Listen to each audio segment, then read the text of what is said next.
to learn. I have to, everything you say, I have to take to memory. Yeah, that's how I started, from all the recordings. I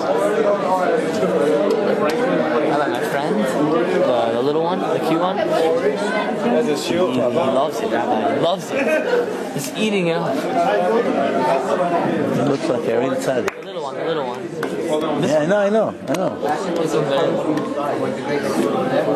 What Jesus says, he just said 2 minutes ago. He says, I feel like I'm becoming more religious, and I don't even know it, but it feels so good. Excellent.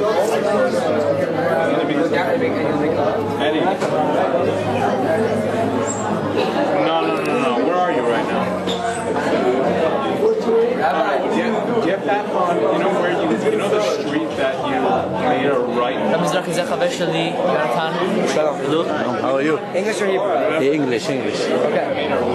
Basically, first of all, what do I have to do to get you to come to a shiur? Because I know many people from Brooklyn and stuff like that. If you do this to raise money and you want to give something like that, money. What is he talking about? we could raise. He never ever does shiur for money. Raise money. There's a difference. He will come and they give tzedakah. The difference. Why, you tell the people that we do fundraising? What? I don't get it. No, it doesn't matter. I could get you probably 40, 50 people to come to one of these shiurim in Brooklyn. But it's in Brooklyn. That's the catch. Rabbi will come to any shiur, but not to make money, to make it religious. Yeah, it's not good to talk about money in a lecture. I never talk about money. Money was going to be on the side thing. I got it. Rabbi Mizrahi doesn't like money. He says money is gashmiut. You don't like it. No, money, but it's not good to talk about it in a lecture.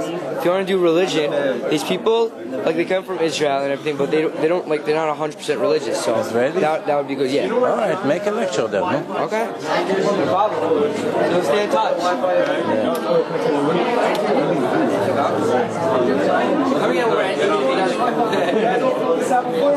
What is it? It was a lottery. What do you win today? How much? It's my fourth time. Fifth. No, not fourth. Oh, no, 11. Was there one on Sunday? Yeah, was there one on Monday? No, you went the first one to Tel Aviv. Yes. You went the second one to Jackie's house. Yeah. You went the third one to that kid's house. We went together. Then you went the fourth one yesterday. His fifth. Five. Yeah. And here's my fourth, your fifth.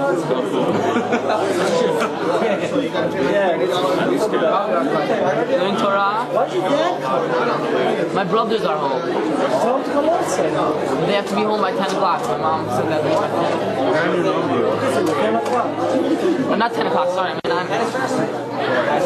It's 9:11. You want to call mine? When are you going to make one so much? No.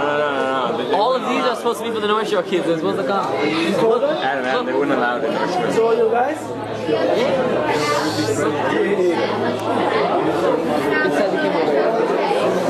It's our new edition.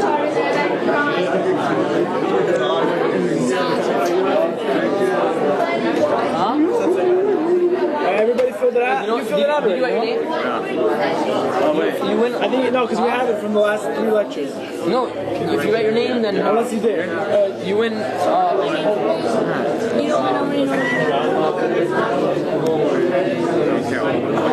3161917, right? What's it? You need Josh's too? Give me.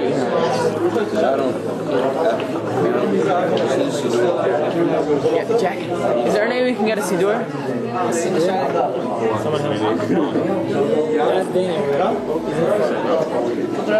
Bro, you want me to introduce you?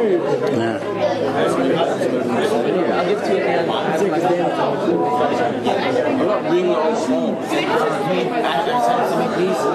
I have sent my computer.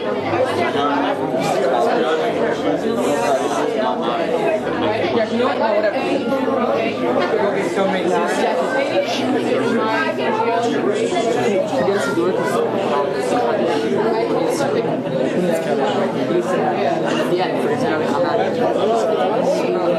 At the end, yeah, you told me I got it. Yeah? I don't know where it is. I'll check it. The blue one. Yeah, so we go. How much? I'll get it from at the end. We'll get it from at the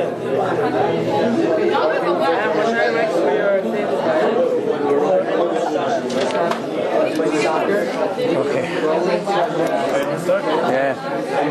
How'd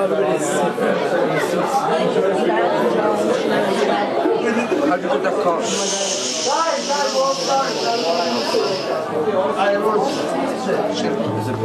Good evening.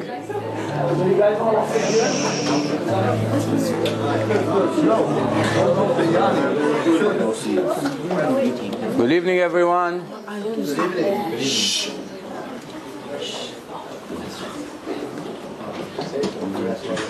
Yeah, you can come closer, that the more people come later, they can sit in the end.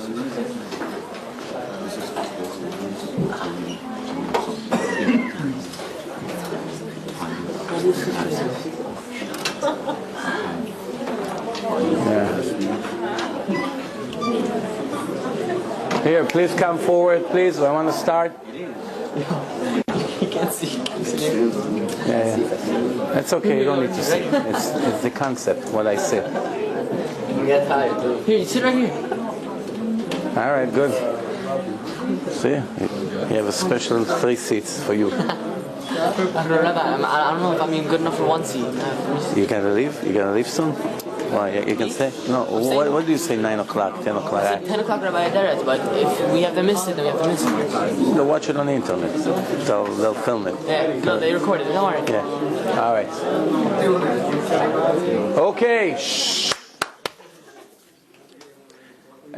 5 minutes before I will get to the topic of tonight, which is codes in the Torah, I would like to speak about general things. If you have any questions, general questions, you can take advantage on these 5-10 minutes that we have until we start the actual lecture. Thank you for everyone for coming. Thank you to Dr. Daniel for having us here. We appreciate it. To his parents, to his mother.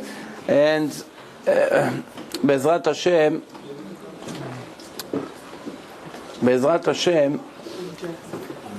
we are a few days before the acceptance of the Torah. As you know, Monday and Tuesday we celebrate 2 days. In Israel the holidays is only 1 day, but in the exile it's 2 days. It's the day that made us into a special nation. Just before that day, that 7 weeks after we came out of Egypt, we were really nothing special yet. We only became special in few days from now, which is Shavuos, the acceptance of the Torah. Mainly was the oral Torah and the 10 Commandments. Parts of the written Torah was given. And within a period of 40 years, we actually received the entire written Torah. Just before Moshe Rabbeinu passed away, he made sure to give a copy to each tribe and 1 extra copy, which was original before he left us. 40 years altogether, the Torah was concluded, and from thence 3,318 years it passed from hand to hand by millions of Jews throughout the generations. In previous lectures, for those who saw some of my lectures, we made in Great Neck in the last month and a half, since Pesach, about 9 or 10 lectures. Most of them were scientific proofs and some other topics. Soon we're going to have a very interesting lecture coming up. Please make sure you don't want to miss it. It's going to be Life After Life. It's a very good lecture, but tonight it's a lecture that I usually don't give that often. It's codes in the Torah, yes. Okay, there should be this.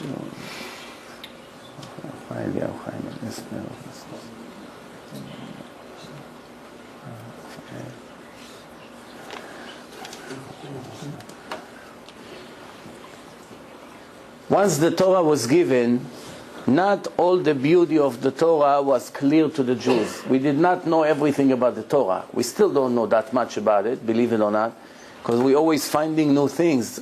Throughout the generations, there's always new things coming up. Approximately 15 years ago, for the first time in history, people started to realize that other than the actual history part of the Torah and the orders that God gave the Jews and humanity, there are many hidden codes inside the Torah. We could not find them in previous generations for one very simple reason, because we did not have computers. When we don't have computers, for a person to find one code, I'm going to explain what codes are, but for a person to find one code equals skip of a name, a specific name that he's looking for by himself without a computer, may take him 1,000 years. What the computer does in less than a second, it can take a person 1,000 years to do it. Why? Because a person will have to search the Torah thousands of times from each letter. For instance, if you want to find a word that starts with Aleph, then he has to take the first Aleph and start all the combinations. He limits himself. Let's say he wants a skip of up to 1,000. So he has to go through all the Aleph, 2, 3, 4, 5, 6, 7, the entire Torah. If he doesn't find, he goes to the second Aleph. And he goes 2, 3, 4, then to the next Aleph, and to the next Aleph, to the next. It will be forever. What the computer does in less than a second, a person will take him 1,000 years. Obviously, a person doesn't know what to look for by himself, is unable to find codes. That's why it became only popular in the last 15 years, since most people in the world have computers. They're even selling this program in some stores, Codes in the Torah. It's very inexpensive today. It used to be expensive, not anymore. There were many books written about it. There were television shows here in America and all over the world about it in different languages. Scientists, mathematicians, statistics, people that are in these fields, they investigated the Torah, mainly Genesis, the Sefer Bereshit, the first book, and they came out with one final conclusion, that this book obviously has divine information in it. That person was unable to predict such things and plan them inside the text in equal mathematical skips. I'm going to start. Any questions in any subject before I start? Because once I go into the subject, that's it, we in it. Okay. 750 years ago, we had a rabbi named the Ramban, Rabbi Moshe ben Nachman. And in his books, he mentioned something very interesting, that there are hidden codes inside the text of the Torah, which we are unable to know. You know, they are planted inside the Torah in a very clever way, but that was 750 years ago. About 70 years ago, there was a very important rabbi in Europe. His name was Rabbi Weissmandel.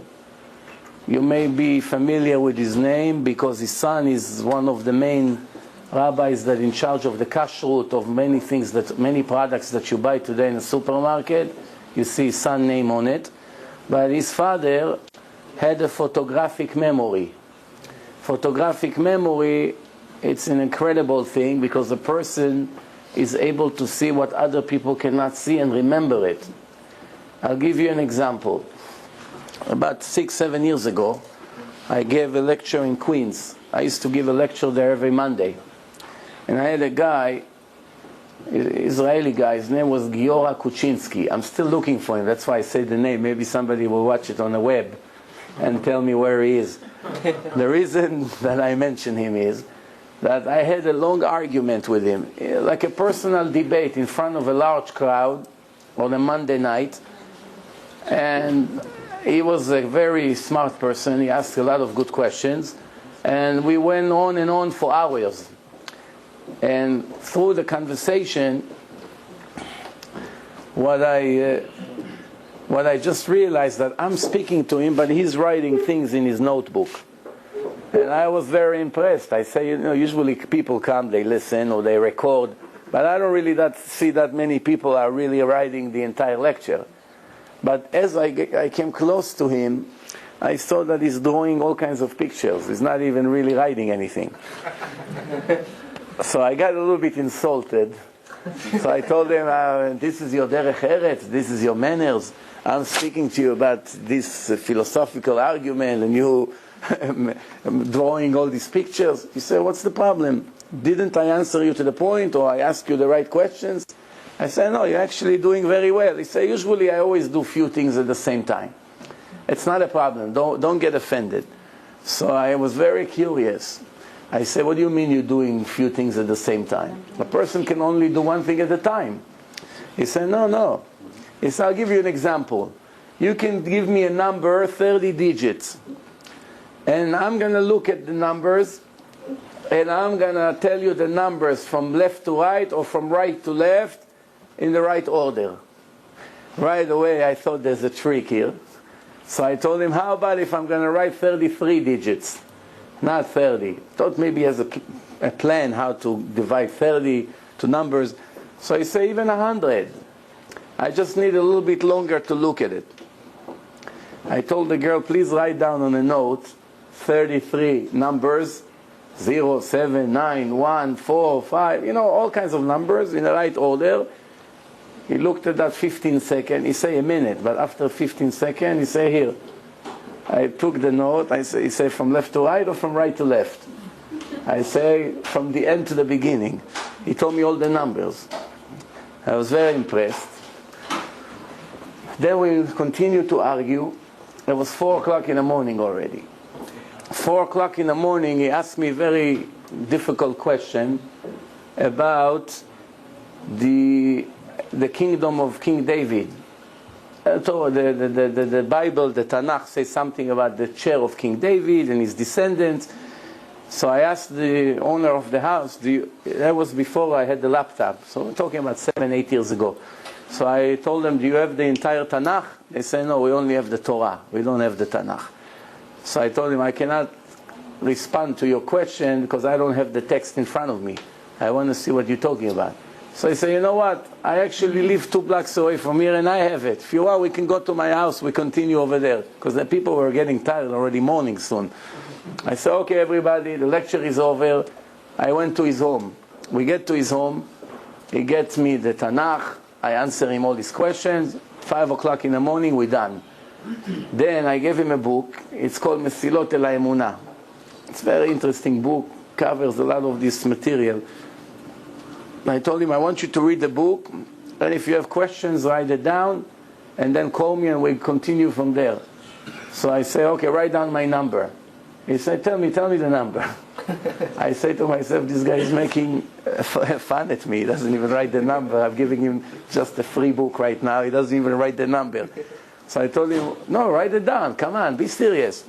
He's saying, I never wrote one telephone number in my entire life. But I can tell you all the telephone numbers that I heard since I'm a kid until now, all of them by heart.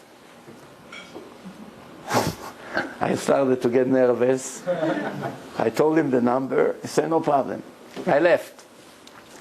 10 days later, I came to Main Street, to Queens. I saw his roommate in a bakery over there. There's until the same bakery, until today it's there, near Colby there. I see his roommate, Oren, how are you? What's with Giora? I haven't heard from him anything. He said, I don't know, but he's in the house. You can come visit him. I said, sure, I'm coming. As I showed up, he was on his way out, going to mail his mail. Just when he saw me, he said, wow, not you again. I said, did you read the book? He said, no, I didn't have time.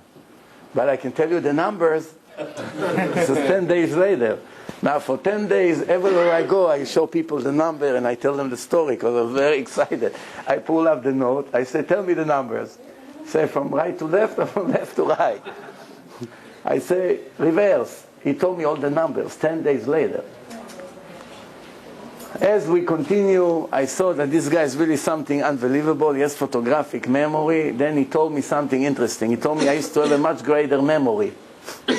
But because of smoking drugs, my brain is not functioning anymore. Yeah, that's his words. Anyway, I made a deal with him. We shook hands that he's going to show up to the seminar. He didn't want to pay, of course, because he's doing me a favor. But I wanted to bring him because I knew he's going to be the star of the seminar. And I said, don't worry about the money. Just show up. We gave him the information. And the day of the seminar, I called to make sure he's coming. I called a few hours before. But that morning he went to Florida and I never saw him ever again.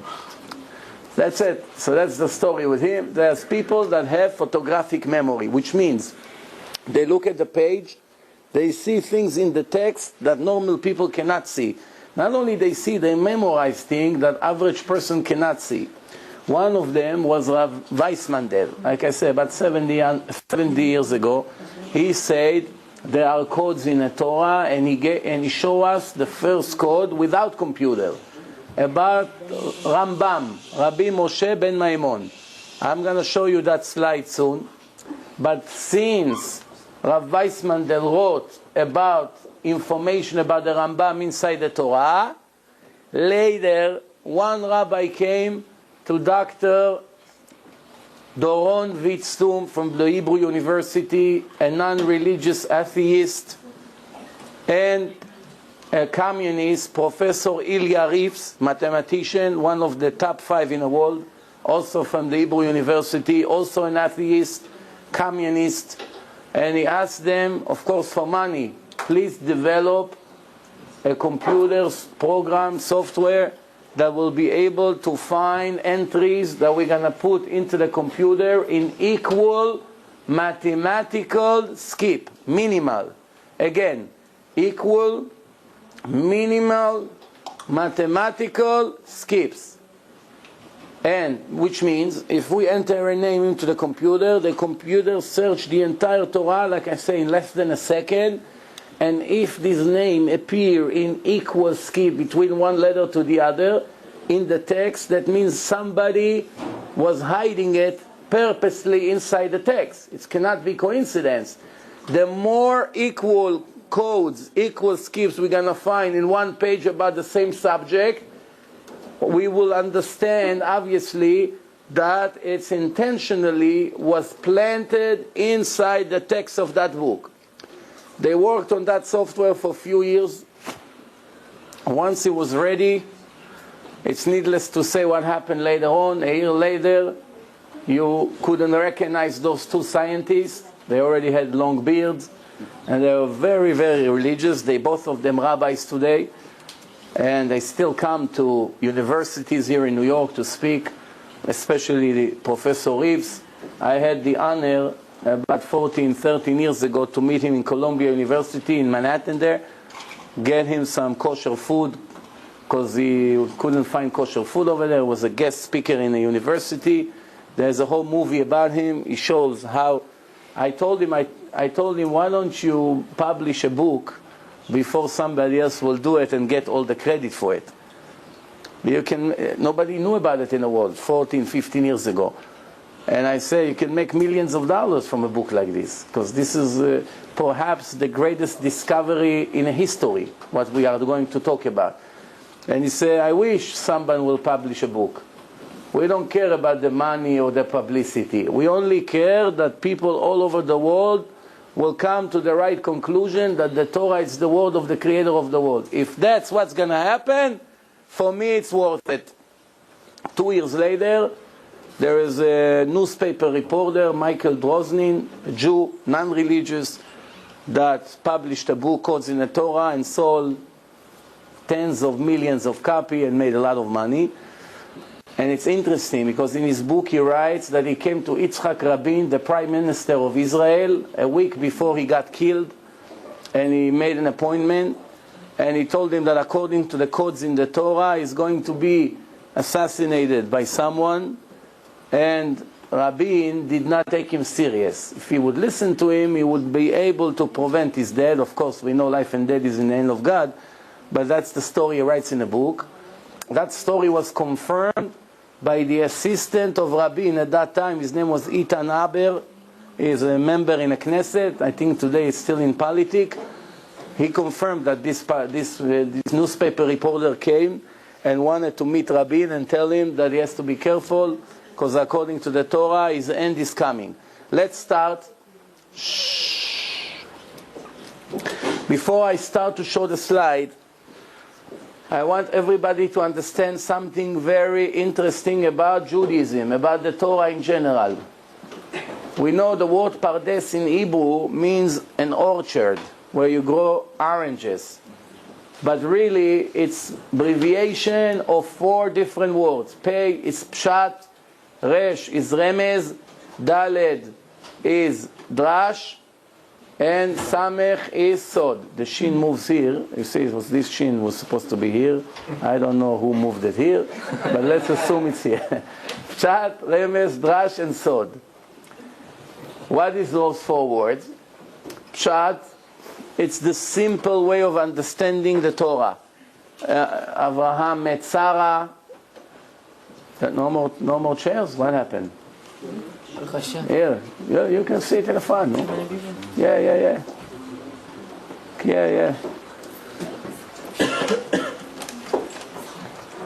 That's okay. There's some in the end over there. Some more available seats. Okay.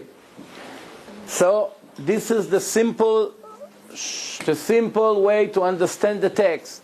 Abraham met Sarah. One day they had a kid. What was his name? All this information, it's simple understanding of the Torah. Then we have the remez. Remez means inside the actual story, there are clues. God is hinting to us all kinds of things, but not in such a clear way. We have to work a little bit harder to find the hints and the messages that are inside the Torah. Then we have the drash. Drash comes from the word the drasha, midrash, which means secrets. What secrets?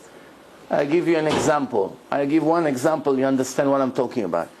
When we read in the text of the Torah, we have a dialogue between Avraham Avinu and Hashem. Comes God to Avraham and wants to test him before he nominates him to the person who is going to spread the belief in one God, the monotheism in the entire world.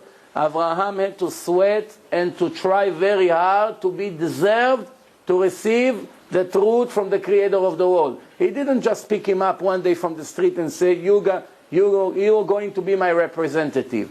He tested him 10 times. One of the major tests was that one day he came and told him, you have to go slaughter your only son, after he already promised him that this son will continue his way. And he told Avraham to teach the Goyim not to kill their children in front of the statues like they used to do. So everything God told him in the past, he came now and told him the opposite. And Avraham did not ask one question. Whatever God told him, he said, no problem, and he did it right away, with happiness. That's why it's such a great person, Avraham Avinu. But what's the story? This is the way the Torah describes it. ויהי אחר הדברים האלה, והאלוקים ניסה את אברהם. And after those words, after those things, God came to test Abraham. And he is telling him, please take your son. How is the text? Pay attention. He tells him, קח נא את בנך, את יחידך, אשר אהבת, את יצחק. Please take your son, your only son, the one you love, Yitzchak. 4 different sentences. First, take your son, your only son, the one you love, Yitzchak. 4 different categories. It's interesting. We have a rule in Judaism, we do not have one extra letter in the Torah. Every word in the Torah has a very deep and important meaning. Just when it looks that there's an extra word or an extra letter in the Torah that you can manage without it, you'll be surprised if you're going to check in the oral Torah, which among it is the drash, the midrashim, you're going to see that this letter or this word has a wonderful meaning and you cannot manage without it. Sometimes from an extra word or an extra letter, we learn many, many laws that we are binded to these laws until this moment. I'll give an example. The Torah says, "Kabed et avicha ve'et imecha, leman ya'arichun yamecha." Respect your father and your mother, that you should have long life. The Torah says, "Kabed et avicha," respect your father, ve'et imecha. It's an extra word here. He could have just said, respect your parents. Why did it say, "Kabed et avicha ve'et imecha"? To tell you who comes first. Who's the last word in a family? It's the father. Fine, we got that part. Why did we need ve'et imecha? He could have said kabed et avicha ve'imecha. Every letter that looks like an extra letter comes to teach something. Comes the oral Torah and tell us to include your oldest brother. So if you have few brothers and sisters, the oldest one in a family deserves special respect more than other brothers and sisters. So we learn one new law just from an extra letter in a Torah. Without that, we would not know it. That's why we have to go to the oral Torah, and that's the way the Torah, it's brilliant, it's very sophisticated, there's hundreds of years to learn and you still don't know 1% of it, but that's okay. This is just an example. I'll give one more example. The Torah said you should not cook gdi bechalev imo. Gdi bechalev imo, you cannot slaughter and cook together the sheep with, how do you say gdi, the young one that just born? Goat? Calf. Baby goat. Calf. A calf? A calf. A calf, it's egel. Okay, all right, I'll take this word. You cannot do it. But why does it repeat 3 times in the Torah? It was enough once. Comes the oral Torah and say, 1, that you should not eat it together. 2nd, that you should not cook it together even for a non-Jew. And 3rd, that if you did it by mistake, you made cheeseburger, you already made it by mistake, you didn't know, someone just came and told you, oh, you don't know, you're not allowed? Okay, now I did already. It's worth $5, $10. What should I do? Throw it to the garbage? So I'm going to knock on the neighbor's door and tell him, listen, I made a mistake, I'm a Jew, I cannot eat this. Here, have it. You're not allowed.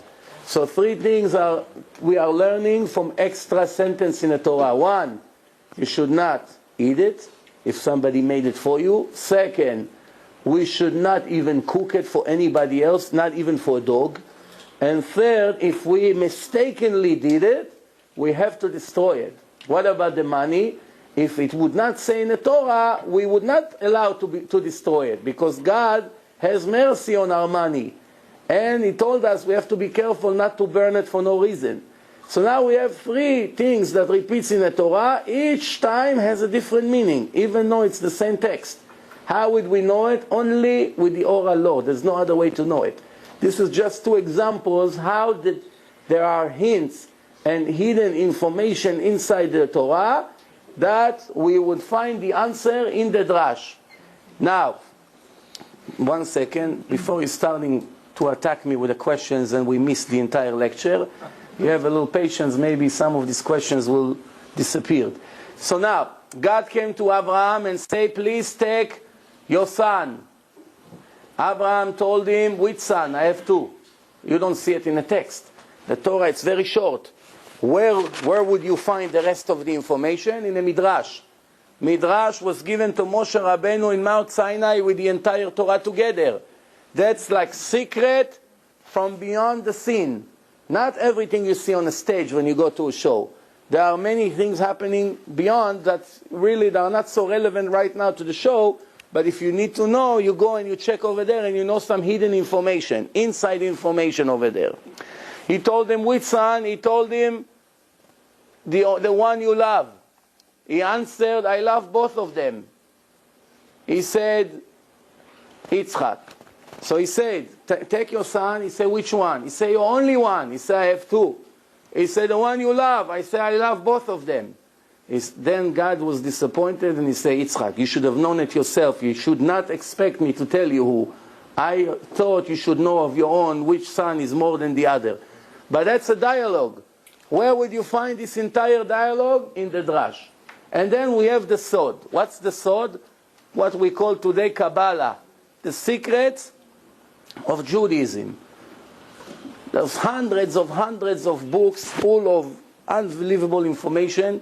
Sometimes when you read it, it looks like Chinese, it looks like Japanese, even very intelligent Israelis that have all the college degrees in the world don't understand even 1% of what they read over there. It's very complicated. It's an entire Torah. Just the Kabbalah, it's like an entire extra Torah. full of secrets, names of angels, upper worlds, spiritual worlds, very complicated things. Not everyone is capable of learning it. Very few people in the world are in it in the right way. Many people are claiming that they learn Kabbalah, but they're not really capable of learning it. So this is Pardes. Pshat, Remez, Drash, and Sod. One of the secrets inside the Torah that we're going to talk about, that's codes in the Torah. I would like to give you the first code that were found in history before computers were made. This was, like I told you, Rav Weiss Mandel founded approximately 70 years ago. 2,400 years approximately after the Torah was given to the Jews, there was a person named Rambam, Rabbi Moshe ben Maimon. 850 years ago he was born. Then he went from Spain to Egypt. The day that he arrived to Egypt, he became a very famous person. Shortly after, he became the right-hand man of the king of Egypt, his doctor. He was taking care of his heart conditions. He was a philosopher, a mathematician, a big rabbi. He had many, many different skills. When we read the text, we're finding hints that hinting to Rabbi Moshe ben Maimon. For instance, his name was Moshe. So we see information here. This is God is sending Moshe to Pharaoh. That's a regular text. So his name is Moshe. The name Moshe is mentioned in this page. It's in Parashat Bo, in Sefer Shmot. Then he lived in Mitzrayim, so we have the word Mitzrayim. He had a nickname. What was his nickname? Rambam. Rabbi Moshe ben Maimon gives us Rambam. Resh Mem Bet Mem. The only time in the entire Torah that you have 4 words that give us the right order, Resh, Mem, Bet, Mem, it's in this page. There's no other place in the Torah that we have 4 words together that gives us this abbreviation, Rambam. Nowhere else, only here. Resh, Mem, Bet, Mem. What's the meaning of this sentence? He's going to become very famous in the land of Egypt, and that's really what happened in his life. He was the most famous philosopher in the world in his generation. Even today they have a statue of the Rambam in Washington among 17 other statues as one of the smartest people ever lived. I always like to laugh and say that if they only knew all the rabbis that we had prior to him, they had to fill up Washington with all full of statues. They only heard about Rambam, but we had thousands like him or even greater, but that's okay. We'll move on. He was the doctor of the heart of the king of Egypt. So we have Lev Paro, the heart of the king, right? But what made Rambam very, very famous? Even though most of his books he wrote in Arabic, one book he wrote in Hebrew, what we call the holy language, the ancient Hebrew. It's called Mishneh Torah. It took him 30 years to complete it, 30 years. He was a very busy man. He was taking care of patients in the palace of the king from morning to night. And through that entire life of him over there, he wrote the book that's called Mishneh Torah. What's the subject of the book? It's talking about 613 mitzvot that the Jew has to keep. I told you in the past, the body is a combination of 248 organs, 365 ligaments. And that's exactly how the Torah was written. 248 positive mitzvot, 365 restriction. For every organ, you have a mitzvah to do. For every ligament, you have a restriction that you should not allow to do, and it's all connected together. That's the secret between the creation of the world to the creation of us, of people. So now, just when we begin to read the book of the Rambam, we see that he begins to list 613 mitzvot and explain one by one. The name of the book called Mishneh Torah. Remember, Mishneh Torah. Here comes the codes. When Rav Weiss Mandel saw that there are hints, clues about Rambam here, he took this mem and started to search in the page for hidden codes. And this is what he found. Mem, you count 50 letters, 1, 2, 3, 4, 5, 6, 50 letters, you get to the letter Shin. You count 50 letters, you get to the letter Nun. You count 50 letters in the right order, you get to the letter Hey. We just received the word Mishneh. If you search from this stuff and you count 50 letters, you're going to get the letter Vav. If you count 50 letters, you're going to get the letter Resh. If you count 50 letters, you're getting Hey. So we found the word Mishneh in equal skip of 49 letters, which is 7 times 7. It's interesting. Mem, Shin, Nun, Hey, in equal mathematical minimal skip. When I say minimal, I would like to explain what does it mean minimal. When we have a computer software, the computer say enter entry, and you want to find the name of a person. So let's say you want to put George Bush. He's in a Torah in equal skip. Don't laugh. So you put George Bush. So the computer will find George Bush sometimes, few times in a Torah in equal skip. Once he's going to find George, so it's in Hebrew it's 4 letters, Gimel, Vav, Resh, Gimel, 4 letters. So, and Bush it's 3 letters, so altogether it's 7 letters, George Bush. So if it's going to start from the first Gimel to the Vav, it will find it in equal skip of 50, let's say, 50, 50, 50, 50, 50, 50. You can find it again, 500, 500, 500, 500, 500. Sometimes you will find it 20,000, 20,000, 20,000, 20,000. We don't care about all the codes. We told the computer, just give me the smallest skip. From all the skips, the codes that you found, just give me the minimal one. Why? Because we are interested to show all the names in one page in the Torah. If we have an equal skip of 50,000 letters between one letter to the other, that means that the first letter will be in Bereshit, the second letter will be in Shmot, the second letter will be in Vayikra. You're going to need to put on the wall the entire Torah to show you a one word.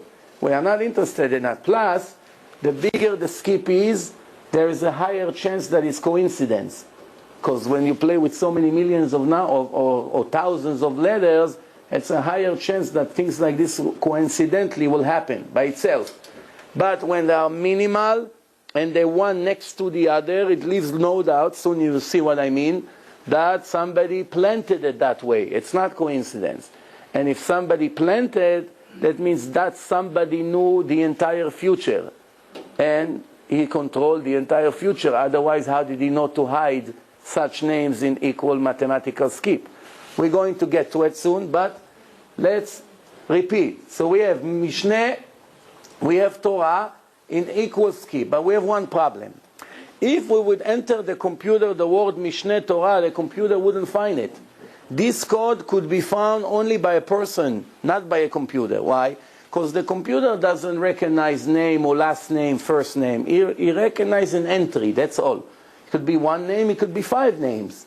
The computer goes from the first letter of the entry to the last one. It has to be equal skip throughout the entire way. Not only part of it. In that case, how do we explain that from the word Mishneh to the word Torah, we have such a large skip?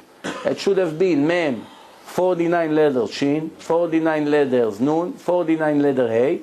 This stuff should have been here. 49 letters, stuff, and the rest, it will be all 49.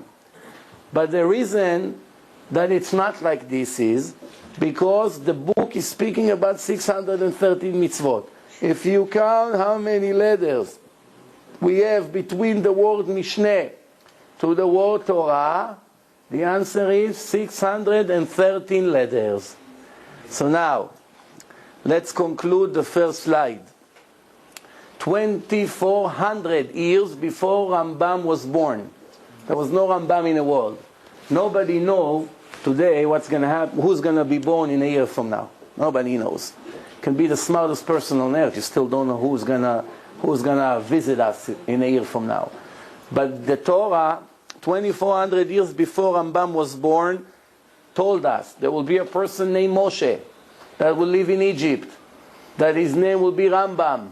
He will be very famous in the land of Egypt. He will take off the heart of the king. He will write a book called Mishneh Torah that will speak about 613 mitzvot. And something like this happened by itself in a book, or that's a clear indication that it's a divine book? What do you think?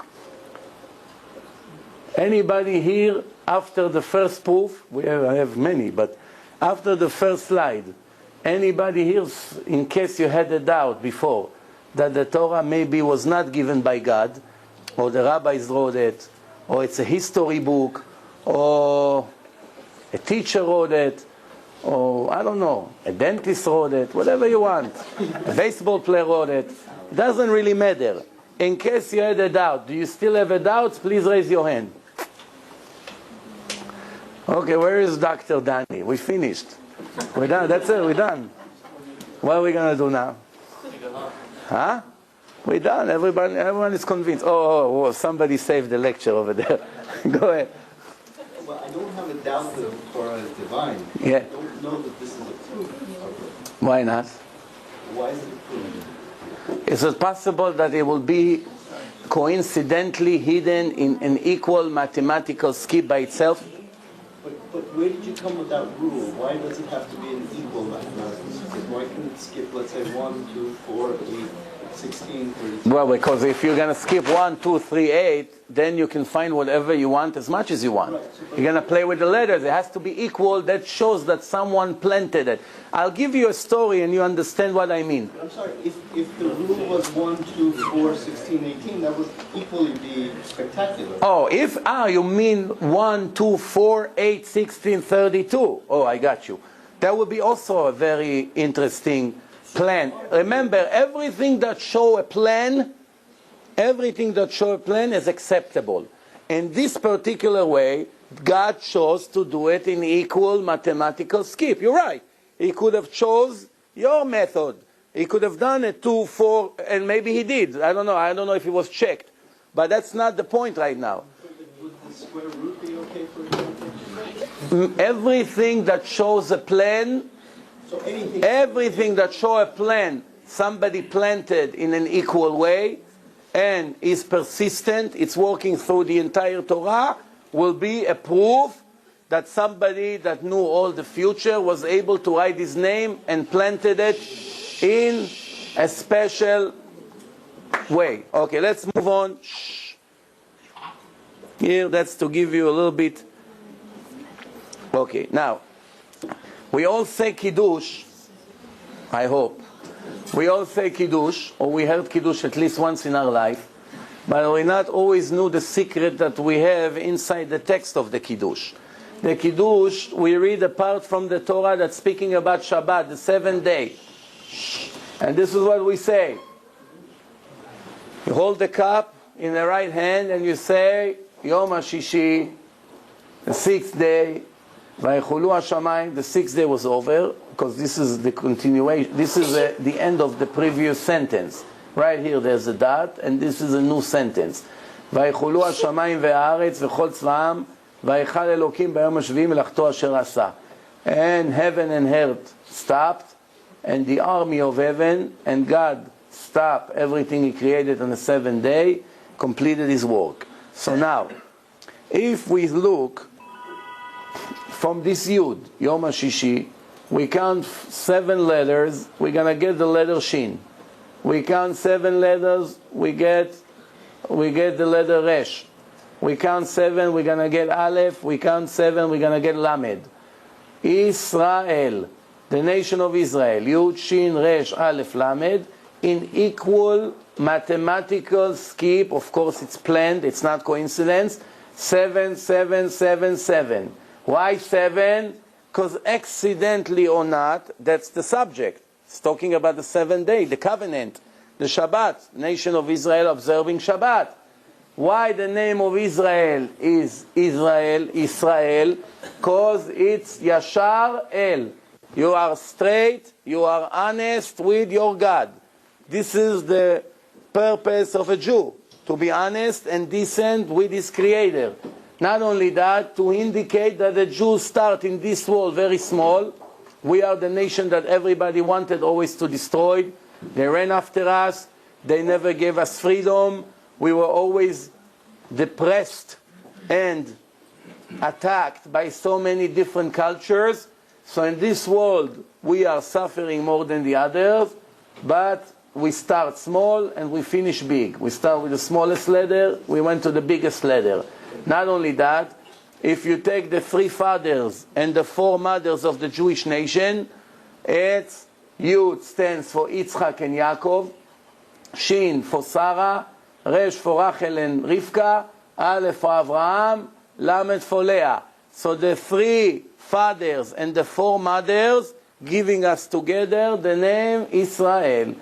That's just by the way. Let's continue to show some proofs. I know that tomorrow when you speak to your friends, you're going to tell them that you've been last night in a lecture showing there are codes in the Torah, and your friend's going to tell you, can you show me? Show me, here is the Torah. Show me where you have codes. And you're not going to have this computer PowerPoint presentation. And it's going to take at least 2 weeks until this lecture will be on the website, so you're going to be stuck. Not really. Because remember, from the first word of the Torah, Bereshit, you're going to circle the first half. Remember, you can use it as a proof to all your friends. For this, you don't need computer. You don't need computer. Bereshit, you circle the Taf, you count 50 letters, you get Vav. You count 50 letters, you get Resh. The 50th letter will be Resh. 50 letters, you get Hey. Torah. Just from the beginning of the Torah, the creator, the writer of the book, planted inside the text the word Torah in equal mathematical minimal skip. If you think it's coincidence, let's move on to the next book, Sefer Shmot, Exodus. Right there, Ve'ele Shmot. Remember, it starts with the Taf. Ve'ele Shmot, those are the name of Israel that came to Egypt. From this Taf, 50 letters, you get Vav. 50 letters, you get Resh. 50 letters, you get Hey. Torah, again, in equal skip of 50 letters altogether. Is it coincidence? Of course not. Now, if you search in the entire 5 books of the Torah, Bereshit, Shmot, Vayikra, Bamidbar, Dvarim,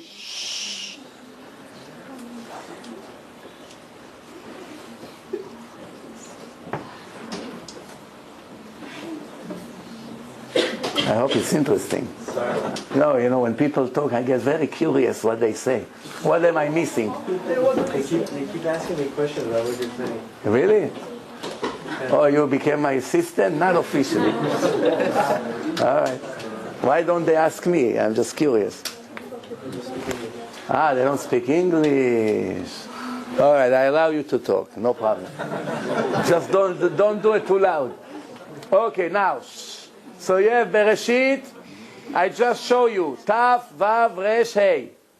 Taf, Vav, Resh, Hey. When you go to Vayikra, there's no Torah in it. What do we have?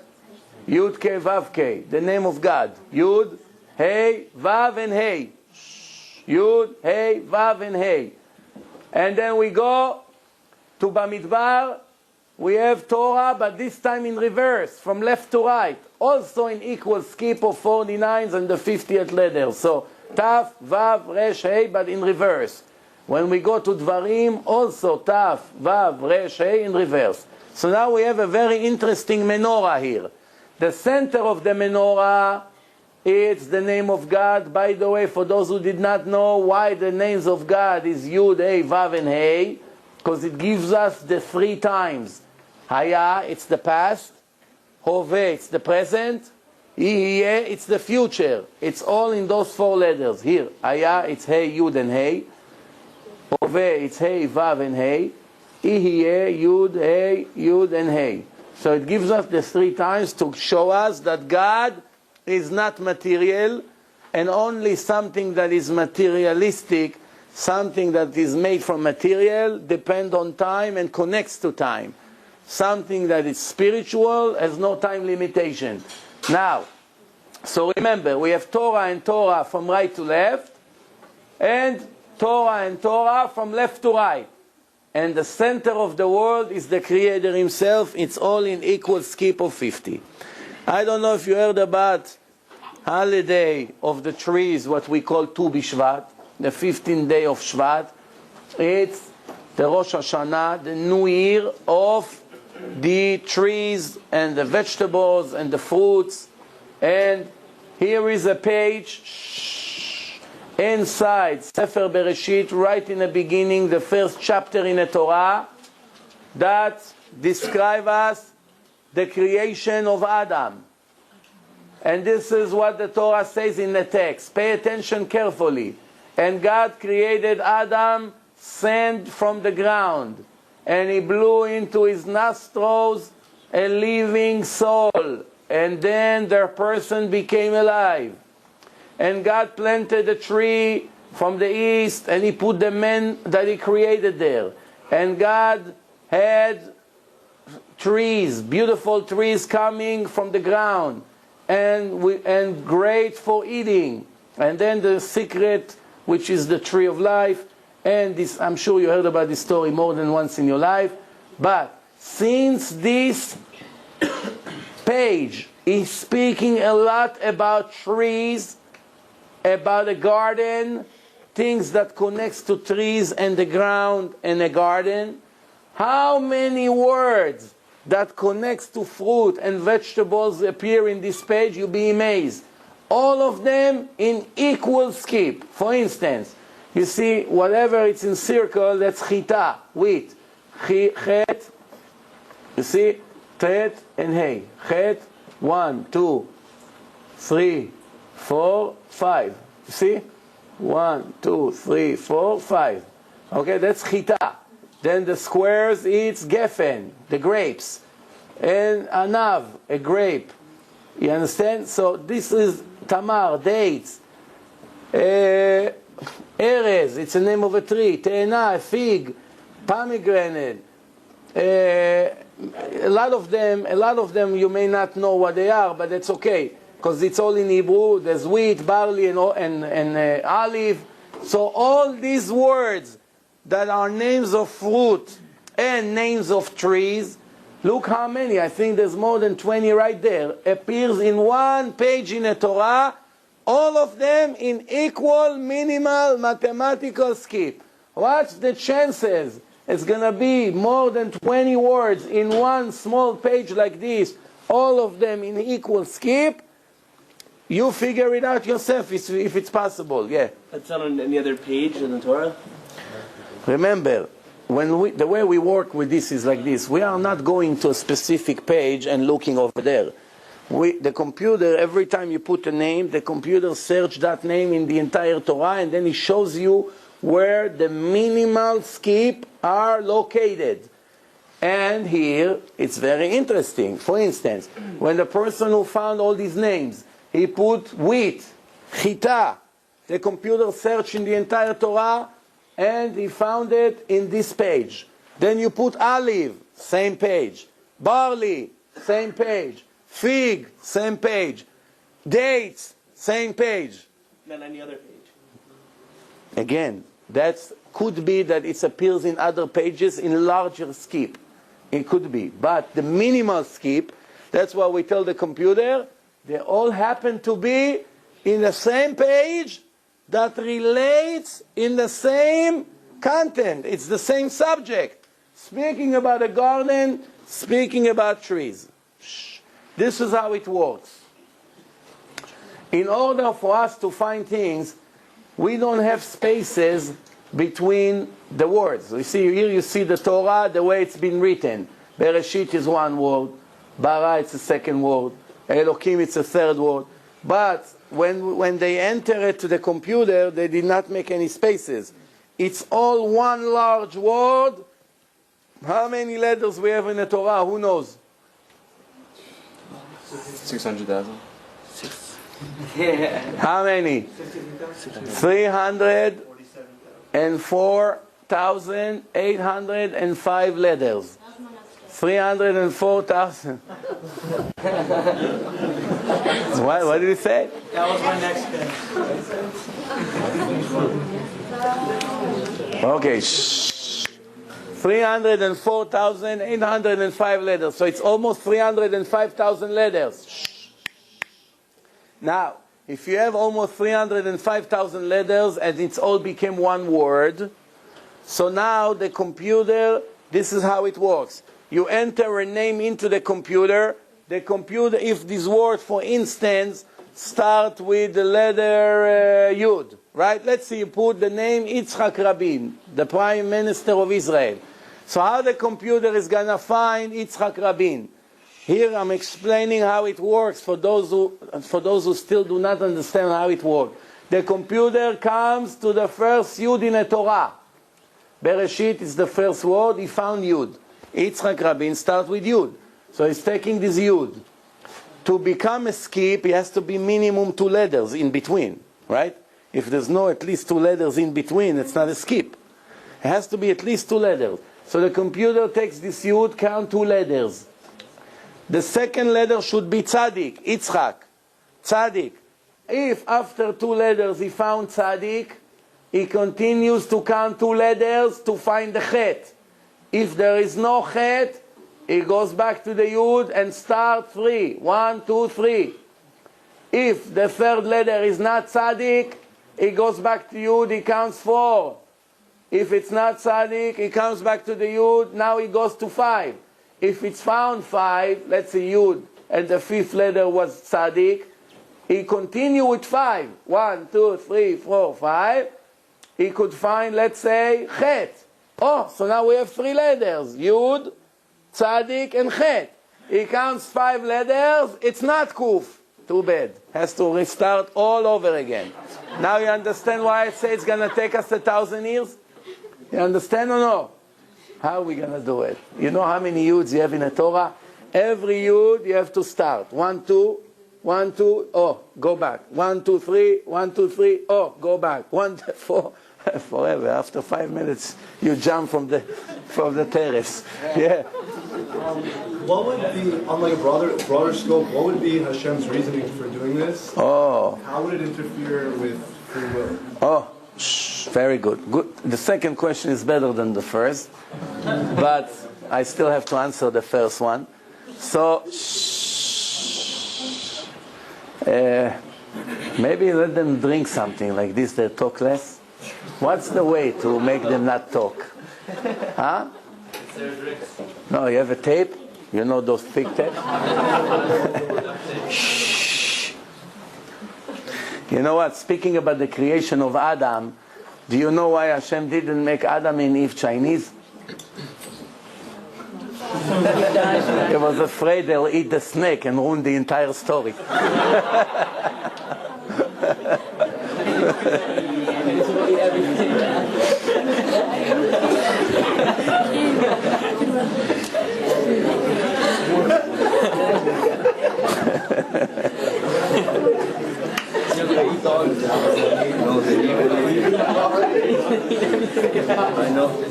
All right. So now,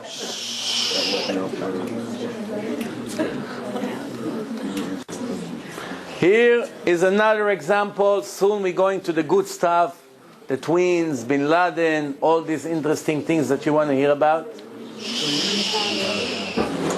And the beginning of Sefer Vayikra. Vayikra el Moshe, Vayidaber Hashem elav me'oel moed lemor. If we take this Yud, 1, 2, 3, 4, 5, 6, 7, the 8th letter is the Hey of Hashem. 7 in between, Vav. 7 in between, A. The name of Hashem right in the beginning with equal skip of 7.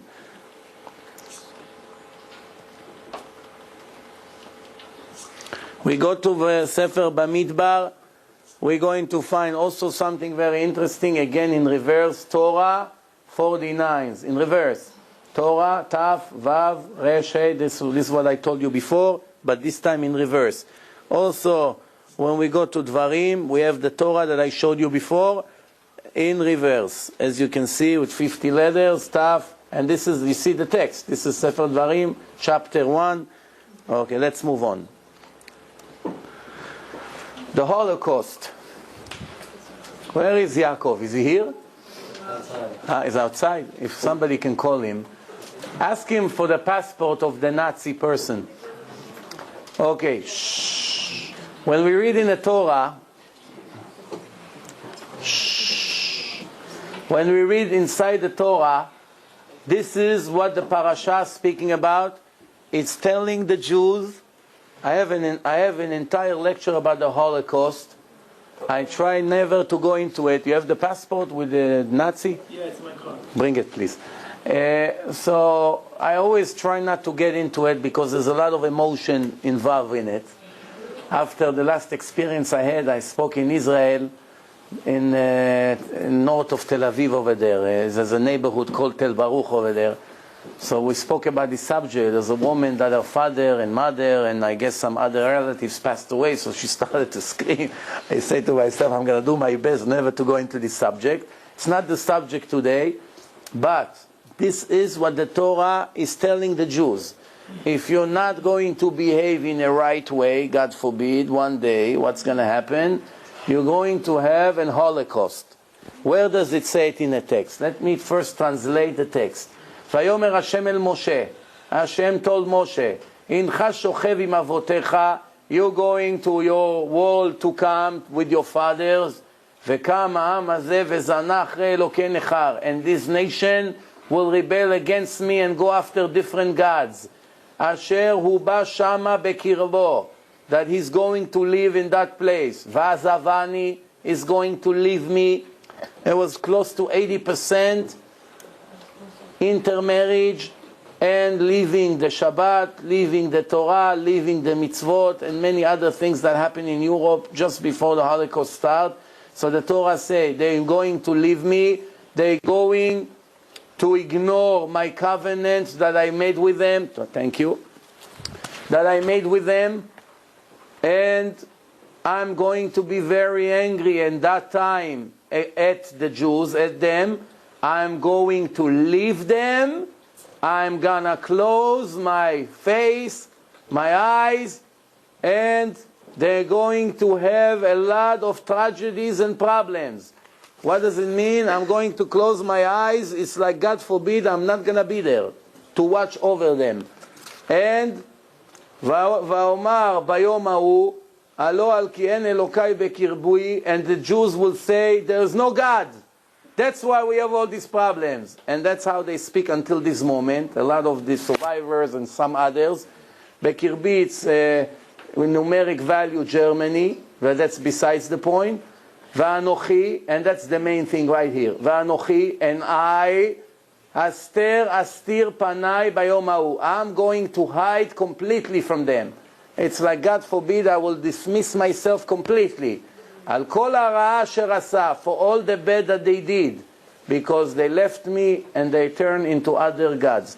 Other gods, not necessarily that it really means other gods, because there's really no other gods. It could be statue, it can be a cross, it could be a stone, it could be different beliefs, it can be all kinds of things. But inside the text, speaking about a Holocaust that is one day is going to happen, the word Holocaust is hidden in equal skip of 50. Hey, Shin, Vav, Aleph, Hey, HaShoah. The Holocaust. Right inside the text, that accidentally or not, describing it in details. I want to tell you a story that I just heard from Yaakov yesterday. Here is the original passport of a Nazi soldier. Can put it in front of the camera that you can see an original copy with colors of an authentic passport from Germany. I'm trying to locate the date here. I think yesterday I saw that it's 1940 something.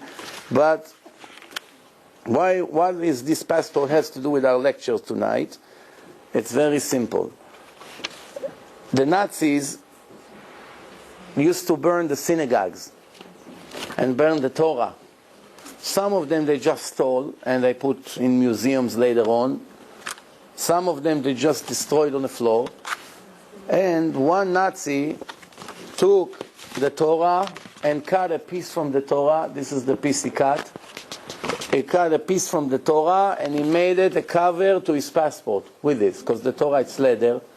So he took it and he made a cover for his passport like this. This is an original copy of what he did, like this. Later, when he died, before he died, he gave it to his son, and he told him, if you know any Jew, find a Jew and give it to him. And he went and gave it to one of the ambassadors in Germany, and either Israeli or Jew, I don't know exactly who he was, and he gave it to Rav Grossman. Rav Grossman is a big Rav in Israel from Migdal HaEmek, near Afula in the north. When he was in Germany on a visit, he told him that went few hands, this is from a German that passed it to his son, and he got to another Jew, and we're giving it to you. Well, we don't have what to do with that. Rav Grossman received it, the original. He has the original in his hand, and he came with the original one here to Long Island. Yaakov, no, he can tell you if you want, if he can give you the details. And they made over there copies of this. And when we look at the parts that the Nazi cut from the Torah, accidentally or not, I'm going to translate to you. If you're going to be in the exile, your enemies will be after you, because you did not keep the words of this Torah that written in this book. You did not fear your God, your respectable God, the great God, and God punished you and your children very strong punishments. And all the bad ran after you, because you did not keep the words of this Torah. And God sent the nation after you to destroy you. And only very few of you survived. One page, the entire Holocaust. From the entire 304,000 letters, he count 100 letters. The only 100 letters that describe what happened to the Jews in Germany, he cut. And he doesn't know Hebrew, you know.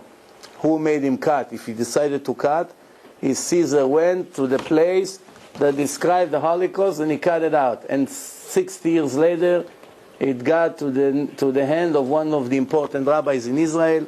Unbelievable. But that's just by the way. Of course, has nothing to do with codes, but let's continue.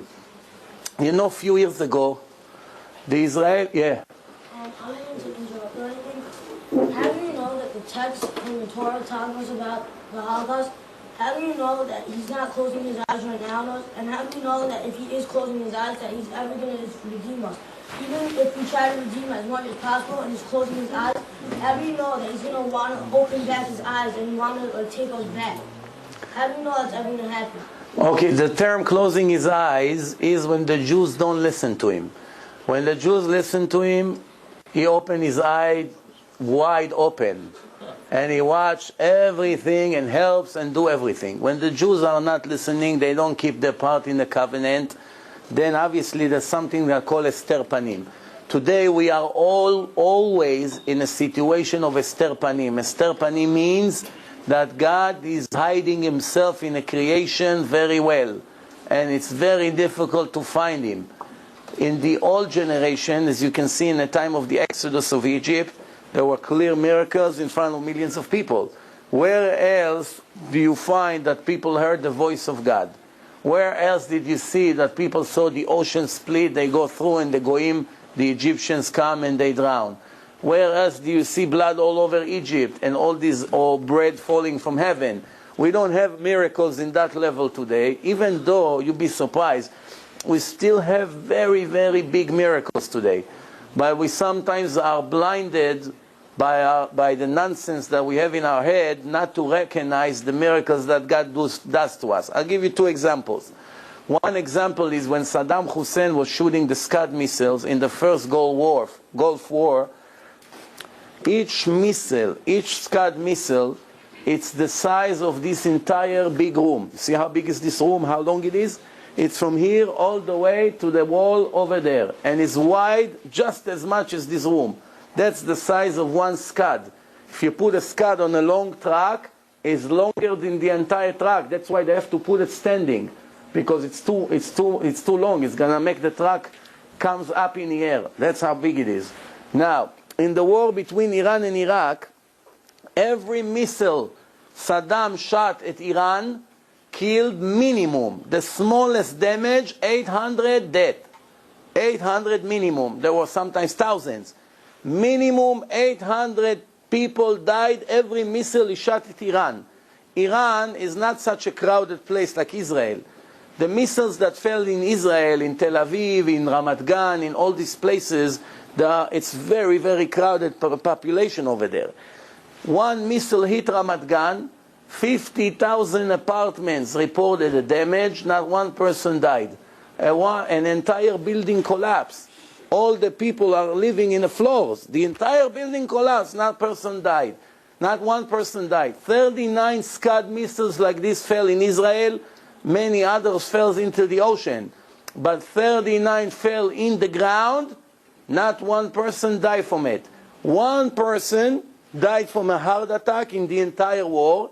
And you know who was this person? I have a book that says his name and what he used to do.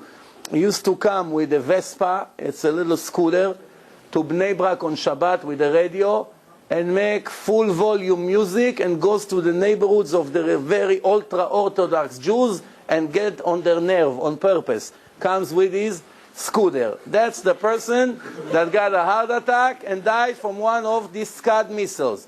But the biggest miracle with the Scuds is that for years they were arguing in the government because they want to move the main power station, the main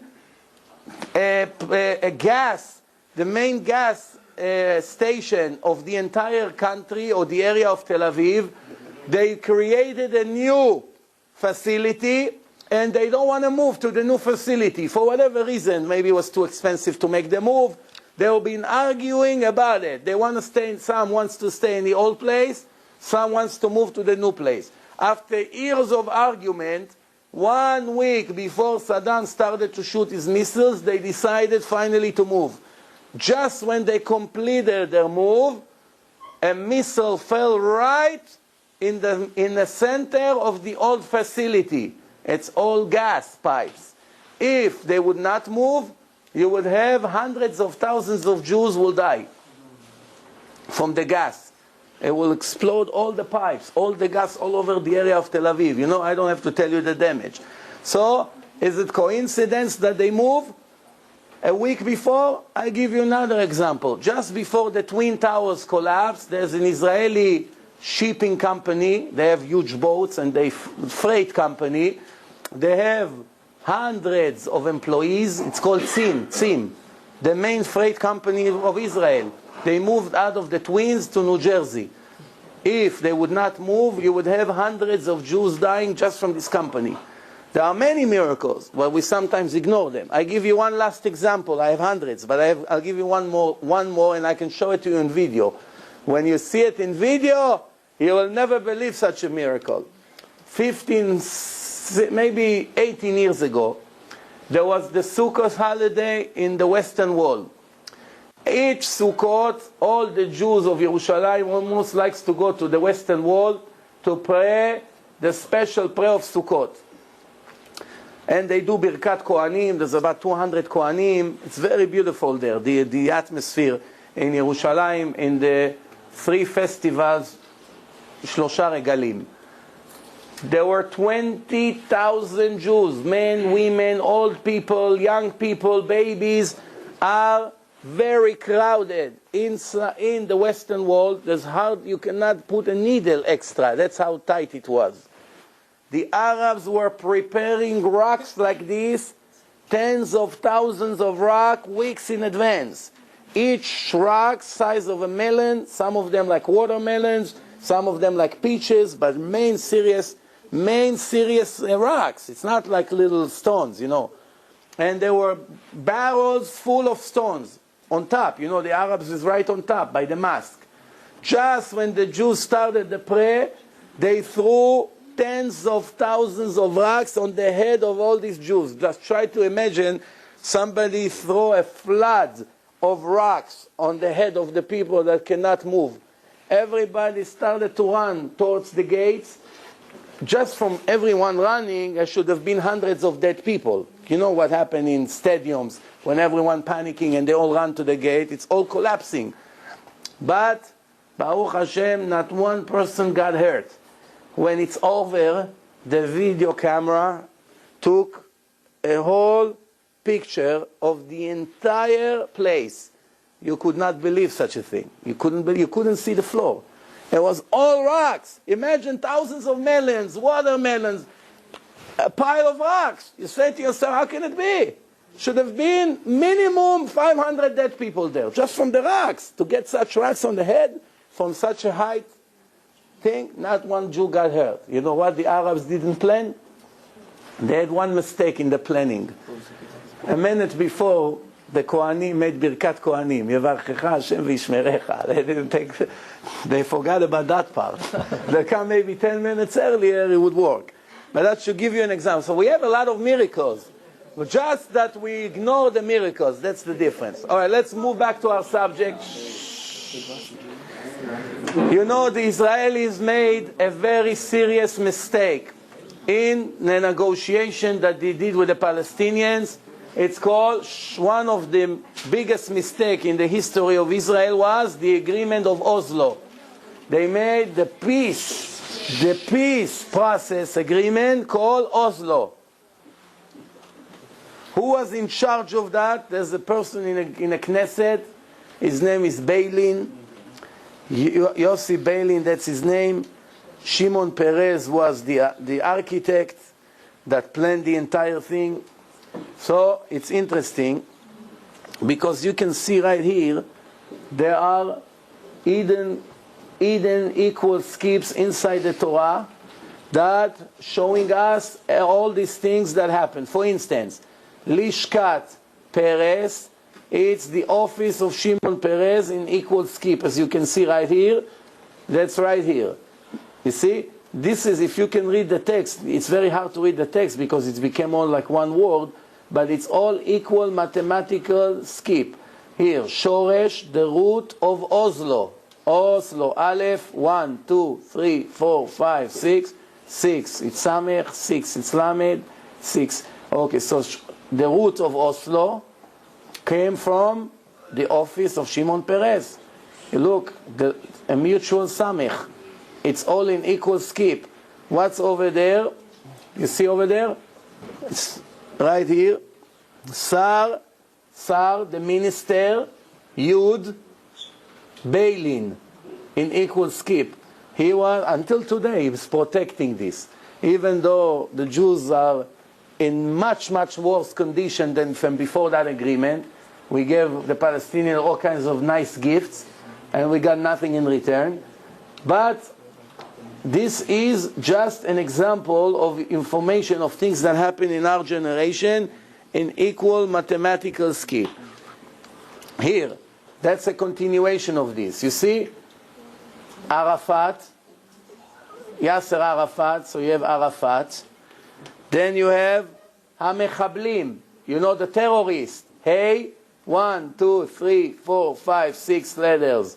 Mem, 6. Chet, 6. Bet, 6. Lamed, 6. Yud, 6 Mem. The terrorist. So you have Arafat, the terrorist. What else do you have? Arafat was the Moshel. You see Mem, Vav, Shin, Lamed. All equal skip of, you see, 2,315 letters. 2,315 letters, each 2,315 letters gave us the Moshel, the one who is in charge. Who is he? Arafat. Now, what? Wait, patience. What? Where did Arafat was sitting? In which city? Ir. You see? Ain, Yud, Resh, Gaza. How do you say Gaza in Hebrew? Aza. Where was he sitting? You see? Reverse 2,314. Can I ask you a question? The skip on the upper right-hand corner, what's the skip on that? Which one? The green, that this? diagonal, yeah. This? Retzuat Aza. Gaza Strip. What's the skip for Retzuat? If you have 50, it's one. I tell you how. If Gaza is 2,314, that's one less. 2,313. You know why it's one less, right? Because if from this A, you don't see the entire page because there's no room here. But if you count 1, 2, 3, 4, 5, 6, 7, 8, you go to 1,000, 1,500, and then you get to the new line, and you continue, you get to this Zayin, it's Hey, Zayin, this is in reverse, you know, Gaza. So from this Ayin to this, 2,300 and change. From here, 2,300 and change. So what is it? So here, it's one less. If it would be, this tzaddik will be right here, it will be like here, the same thing, 2,314. But since it's one less, it's 2,313. You got it? Okay, let's continue. Wait, Rabbi, how come there's no skip between Arafat? Oh, because Arafat, you know what Arafat means in Hebrew? Araf et. It's two words. You know what's Araf? Araf means to chop someone's head off. That's his meaning. So, in the text of the Torah, it says like this. Ki am kshe oref ata. You see? Ki. You see here? Ki. Because am, it's a nation. Kshe oref means stubborn. You are. So that's what God told the Jews. Because you are stubborn people, you go against me, you insist to go against me, I'm going to send you Arafat and the terrorists and the Retzuat Aza that will sit in Gaza, and you see Moshel, Mem, Vav, Shin, Lamed, it's all in equal skip. Also the word Moshel here, it's hidden again inside. But it gets better. What does Moshel mean again? Moshel means a governor, the one who is in charge of the area. Shh. Mimshal Sharon, this right here in the bottom, you see which words we are seeing here. Mimshal Sharon is the government of Sharon. Which Sharon? Ariel, also hidden in equal skip. He is the prime minister, the Moshel, the controller. Milchama, it's a war. Nishko, it's a neshek. So here, all these words that I just read to you are hidden here in equal skip of shh. For instance, shh. You can see right here.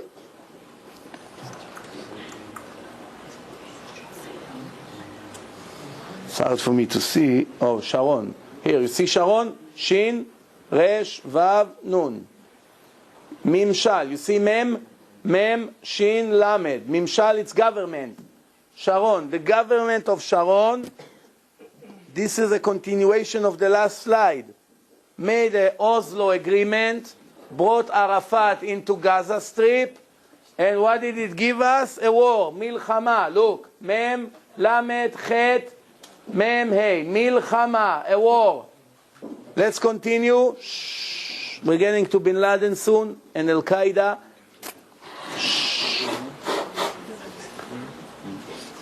After the Oslo agreement fell, what was the response of the Israeli army?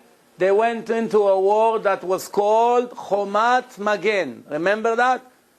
You remember? You heard the news a little bit or no? Who is Israeli here? You know, you confirm that there was Chomat Magen or no? I don't want them to think I'm fooling them. It was there. All right, Baruch Hashem. Chomat Magen. That's the name of the war. Lochama means a war. It was in the Kasbah of Jenin. So the war, Jenin, Chomat Magen, a war, Kasbah, it's all appear in equal skip in one page in the Torah.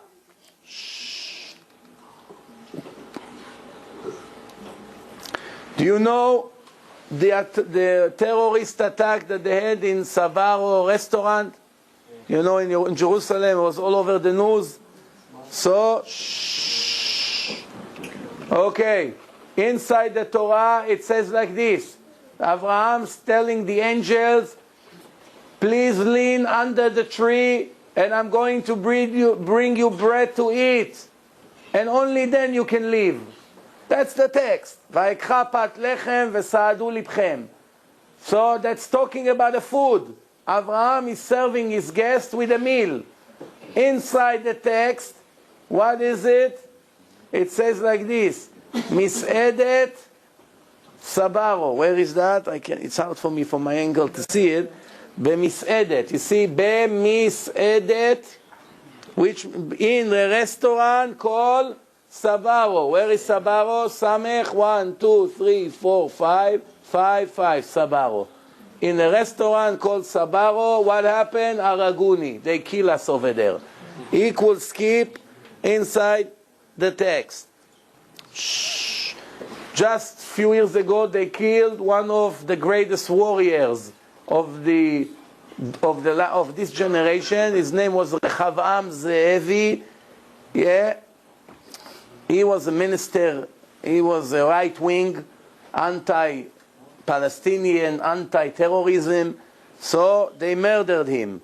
Where did they murder him? The Palestinians in Hyatt Hotel. He went to Hyatt Hotel. They went into his room and shot him to death. Did Hashem knows about it? Did he write about it in the Torah? Let's see. First of all, his name was Ze'evi. Equal skip of 39. Zayin, Aleph, Bet, Yud. Ze'evi. Again Ze'evi. Look, Ze'evi. Twice in equal skip 39. And where did he die? In Malon, Hyatt. You see? Hyatt, A, Yud, Aleph, Tat. Hyatt Hotel. Okay? Ze'evi.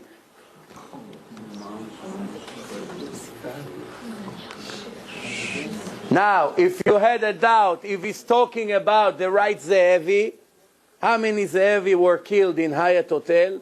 Only one. But if you still have a doubt, here these slides will show it a little bit better.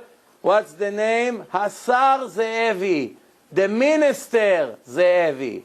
In equal skip. Hey, Shin, Resh, Zayin, Aleph, Bet. The minister Ze'evi in equal skip of 704 letters.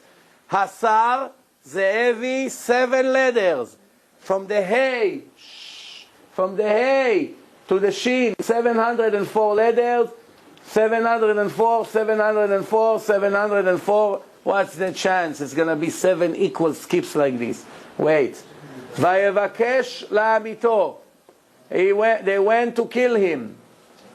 Retzach, murder. Look, Resh, 1, 2, 3, 4, 5. Resh, Tzadik, Chet, Retzach, a murder. Where? Bamalon, in the hotel. Which hotel? I showed you, Hyatt Hotel. Shh. Do you remember one of the worst terrorist attacks in the history of Israel? In Passover night, in Leil HaSeder, they attacked in Park Hotel.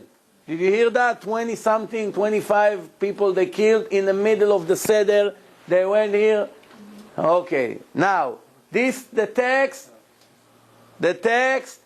is speaking about matzah, maror. The Jews have to eat matzot and maror, right? Speaking about the mitzvah of Leil HaSeder. Where would God hide a terrorist attack that happened in the night of the Seder?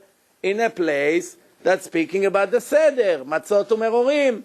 So we enter to the Torah and pay attention what we just found. Seder Pesach.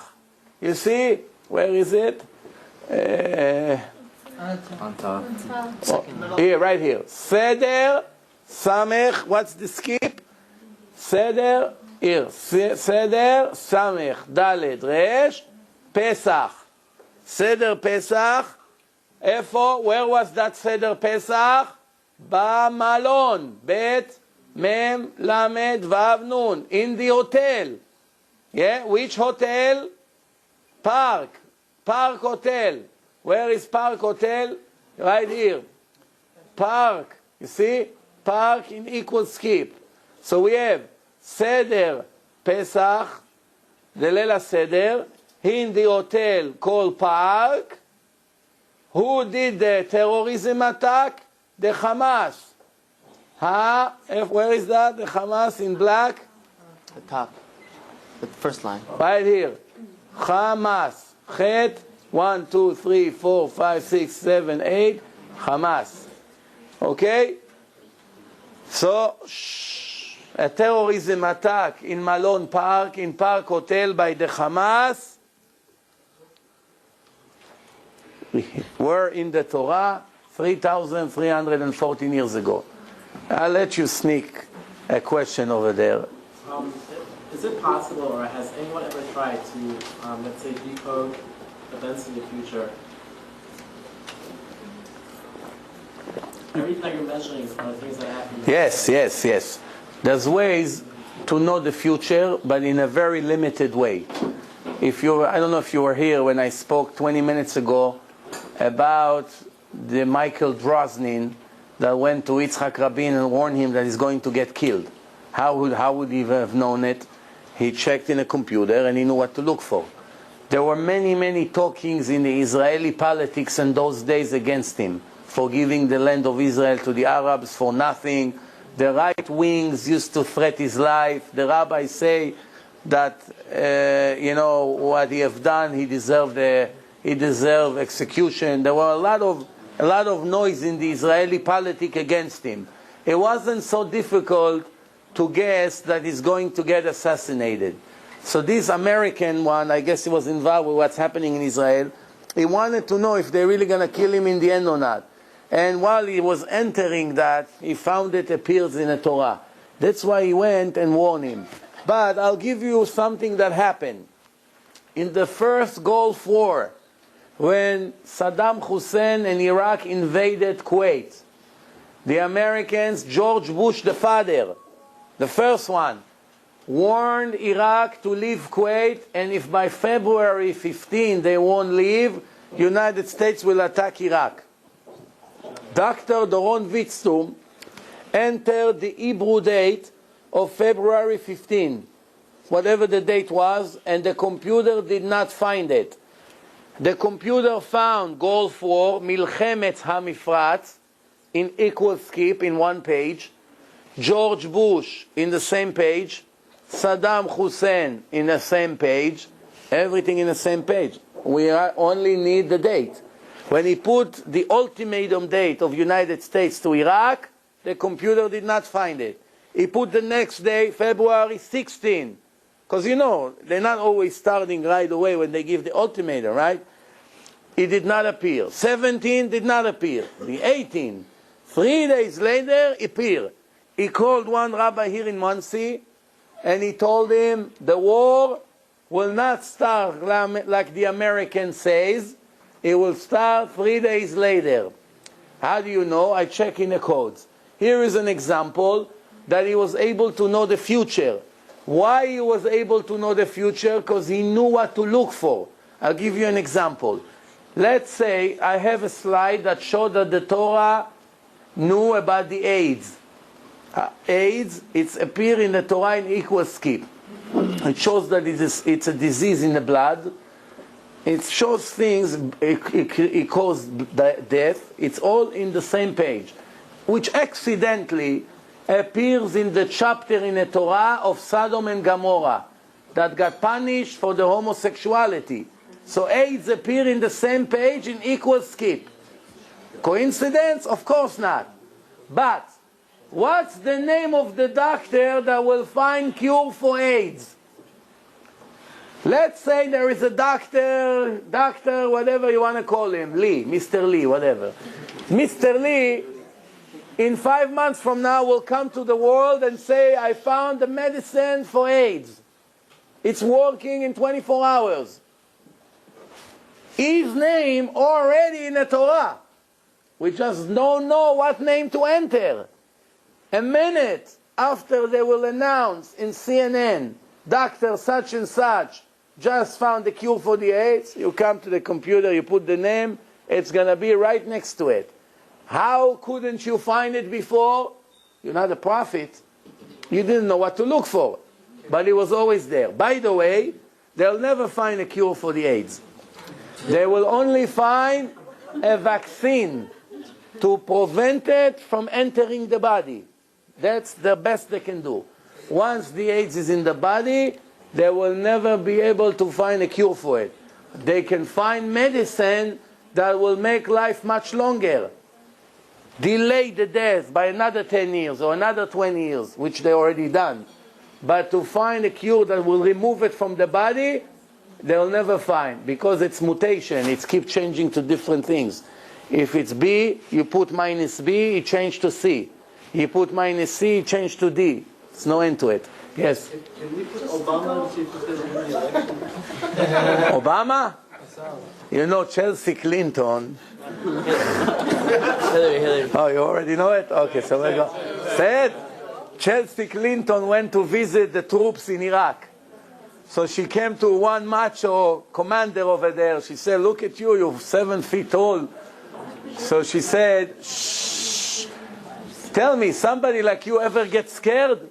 You ever get scared with all these bombs here? So he said, very rarely, but there are 3 things that scares me very much. She said, 3? Not 1, not 2, 3. Which are the 3? He said, Osama. Oh, Osama bin Laden, everyone is afraid of him. Okay, that's no big deal. Osama, I got it. He said, who's the next one? He said, Obama. So she got very happy. At least he ate Obama. Then she said, and what's the 3rd one? He said, your mama.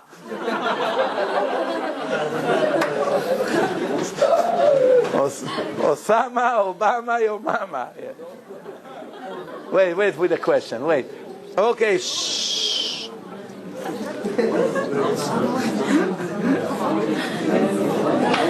Okay, shh. About 5 years ago, shh. I see you losing your patience. We don't have that much more time. Anyway, 10 more minutes, shh, and we will finish. Let me get to the cherry on the cream. Okay. Just 5 years ago, there was one woman, a teller in the bank. A teller in the bank in Israel. It's called Bank Lemischar, a trading bank.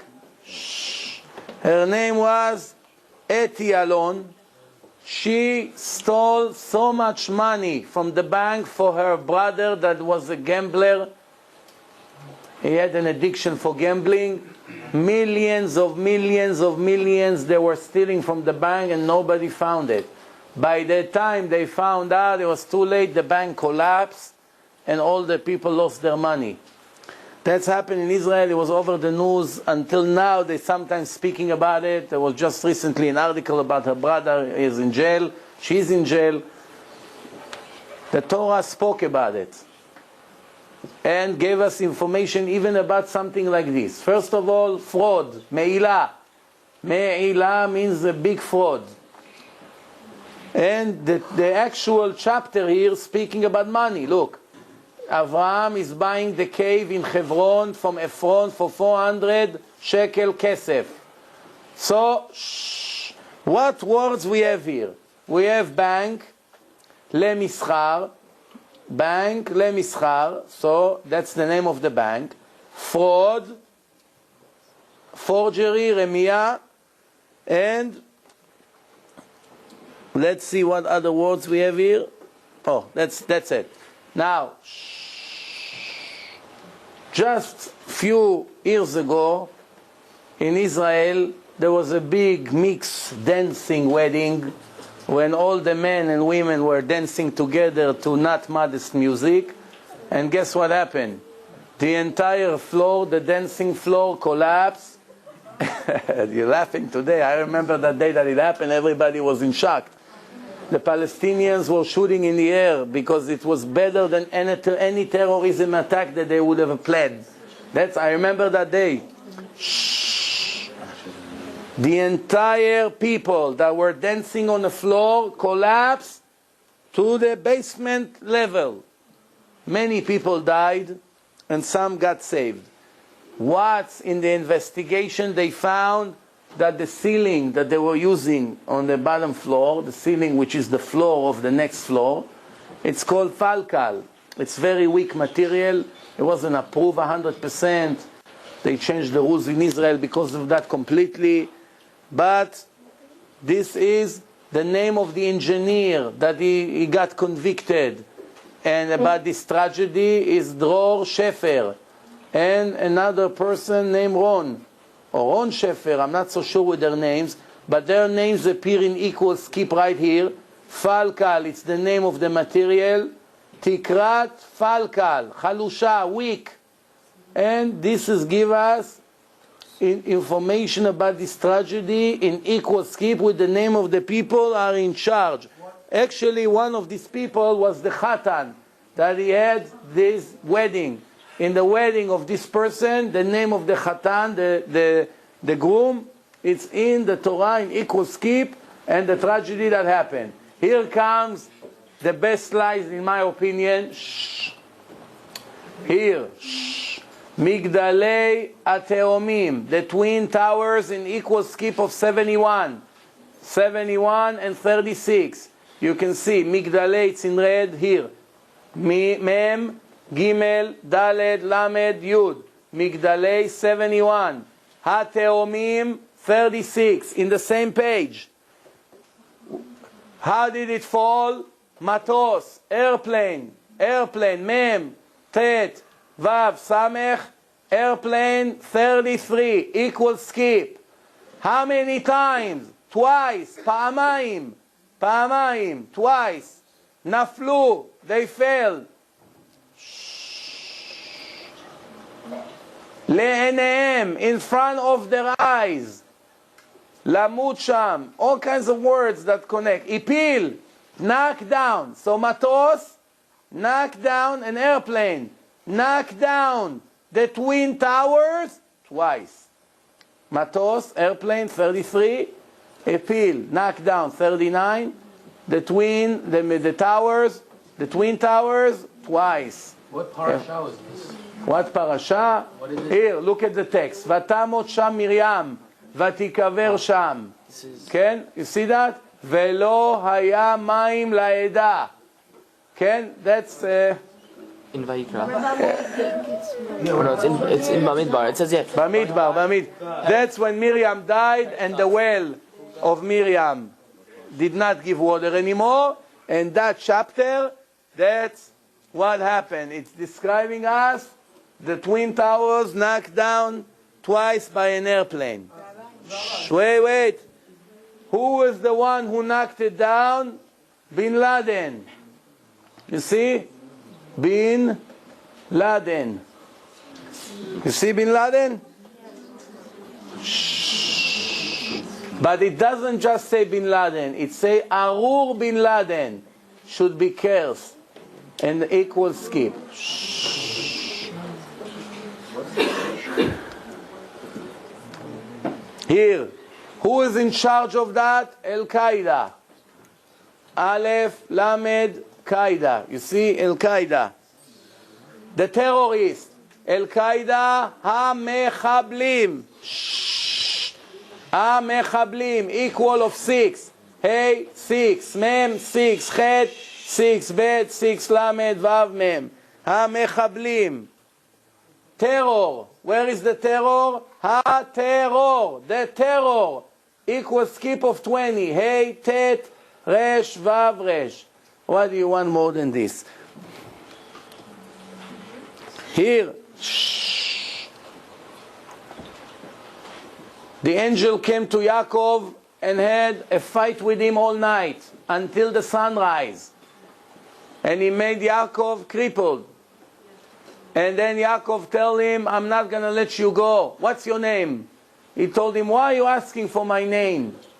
Vayivarech oto. And then he gave him a blessing. Lama ze tish'al lishmi equal skip Shem Mashiach. The name of Mashiach in equal skip right next to the word Shmi. What?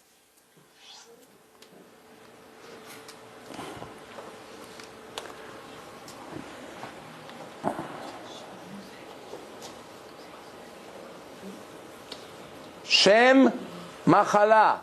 We are talking now about a disease. Which disease? the name of the disease. Sakeret, diabetic. Samech, kaf, resh, taf. Samech, 1, 2, 3, 4, 5, 6. Sakeret, the name of the machala. What's the cure for sakeret? Where does sakeret attack? I'm sorry. Where does the sakeret attack? In the pancreas. How do you say pancreas in Hebrew? Lavlav. Lamed, 1, 2, 3, 4. 4, 4. Lavlav. So sakeret, diabetic. It attacks in the pancreas. It's the name of the disease, diabetics.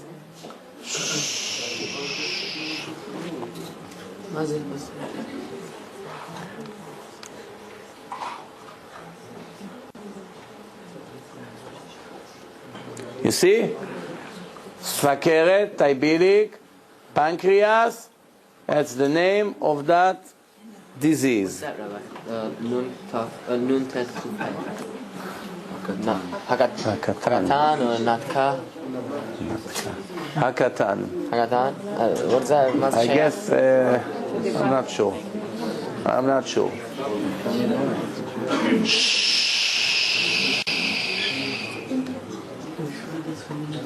Okay, AIDS. AIDS. Aleph, Yud, Dalet, Samech. Mavet. Death. Where? Badam. Bet, Dalet, Mem.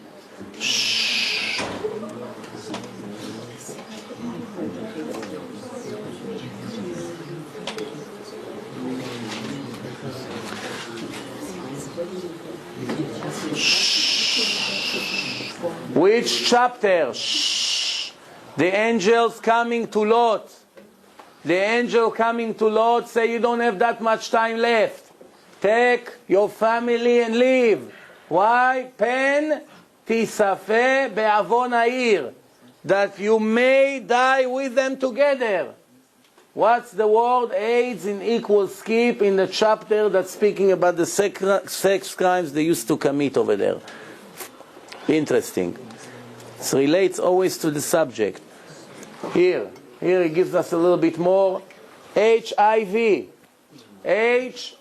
The HIV. What is it?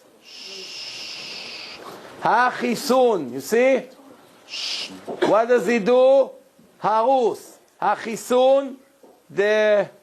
What's the vaccine system? What do we call the system? The immune. Oh, the immune system is finished, destroyed.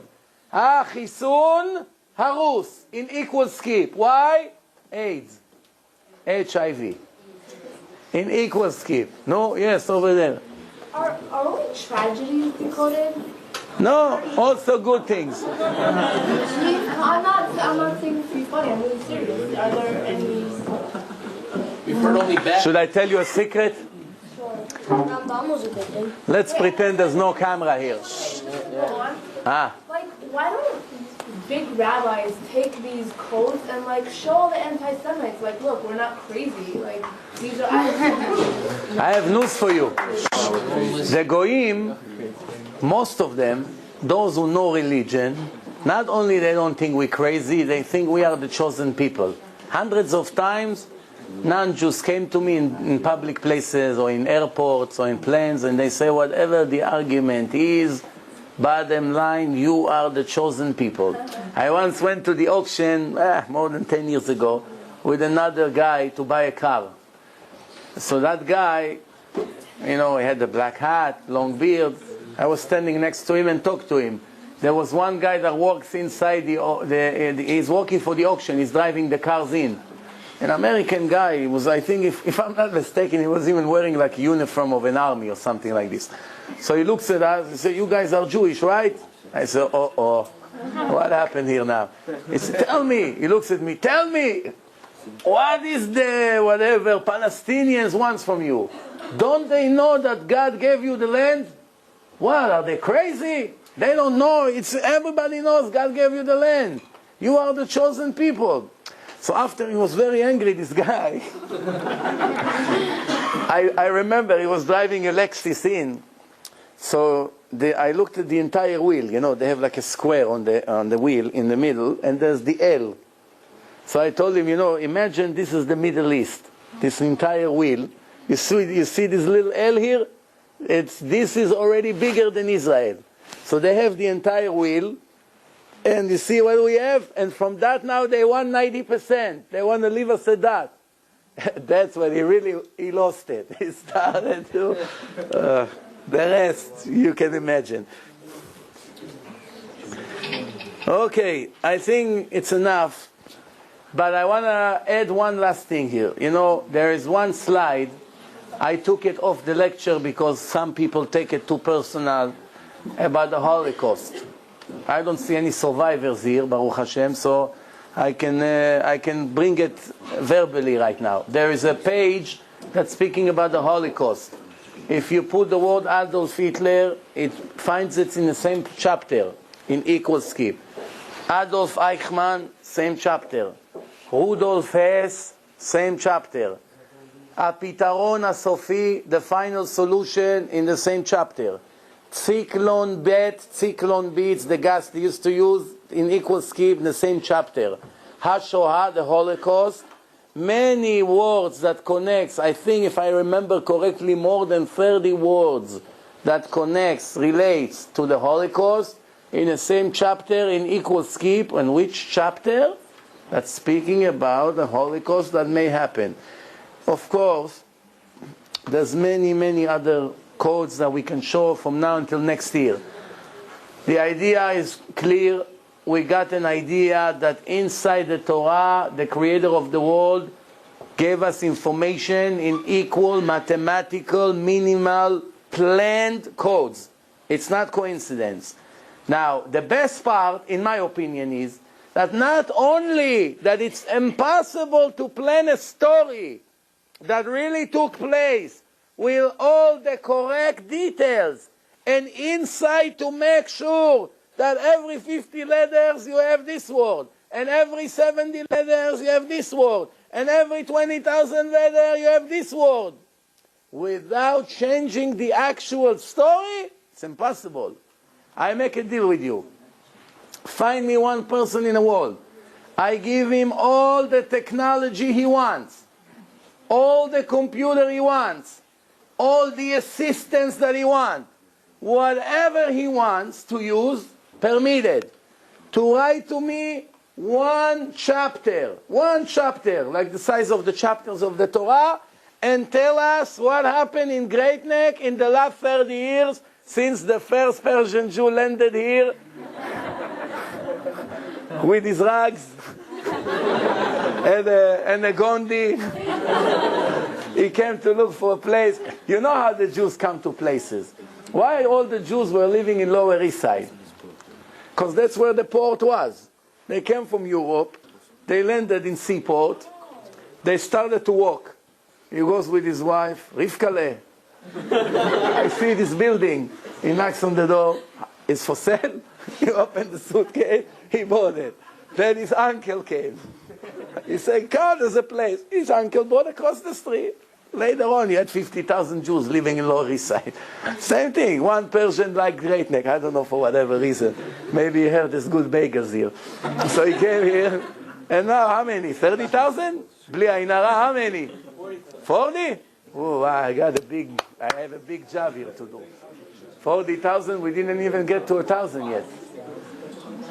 Okay, so now to conclude, I make a deal with him.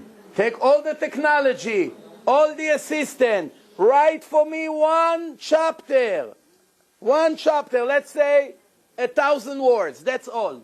And describe exactly in a chronological order what happened in Great Neck in the last 30 years, and inside plant 20 words in equal skip. Just 20 words.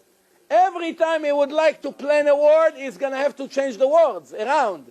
To move this word, to move this letter, to move that, to change the spelling. It will never end. Why? Because he's not God. Yes? In the book Moby Dick, it has assassination. Thank you. Shh. I got the question. Just to let you know, when the scientist and the mathematician, they checked the Torah, they didn't only check the Torah. They checked 130 books. Among them the New Testament, the Quran, Moby Dick, Milon Even Shushan, it's an Israeli dictionary, Milchama Veshalom, it's a famous book, all kinds of famous books, and other than some coincidental skips that here and there they found one or two, because obviously there's some coincidence here and there, they did not find anything that even come closer to what the Torah has, 20, 30, 10 words in one chapter, all in equal mathematical skip. They did not find it in any of the books. So now, the conclusion is somebody knew everything that's going to happen. I have only one last thing to finish, which we did not finish this night, is to answer your second question. We answered the first, everybody forgot about your question, but we have your second question. Your second question is how it did not eliminate our free choice. That's a hard one. If it's all printed in a Torah in equal skip, it means we don't have a choice. So the answer to your question is, in the goal 4, when we put inside the computer, the city of Tel Aviv will be bombed, העיר Tel Aviv תופצץ, the computer found it in equal skip. Then we started to have this argument. Wait a minute, so that means it was all a part of the plan. Righteous, wicked, it doesn't matter. Bombs should have fallen on Tel Aviv. We entered the computer, העיר Tel Aviv לא תופצץ. The city of Tel Aviv will not get bombed. And he also found it in equal skip in the same chapter. You got it?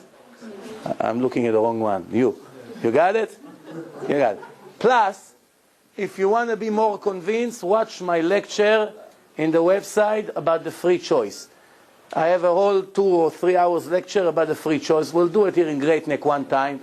It's one of the hardest questions in life, is about the free choice. But to conclude it with one word, the knowledge, the external knowledge of God does not interfere with our choices and our action.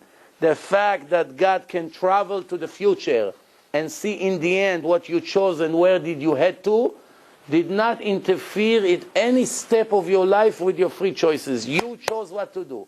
If I give you an envelope and I write inside everything you're going to do until tomorrow night and I put it in your pocket and I tell you, open it tomorrow night, and you chose what to eat, you chose what to wear tomorrow, what to do, how to do, and when you open tomorrow night the envelope, you saw somehow I'm a magician or prophet, and I was able to predict and to know exactly what you're going to do. Me knowing what you're doing does not interfere with what you chose and what you wanted to do.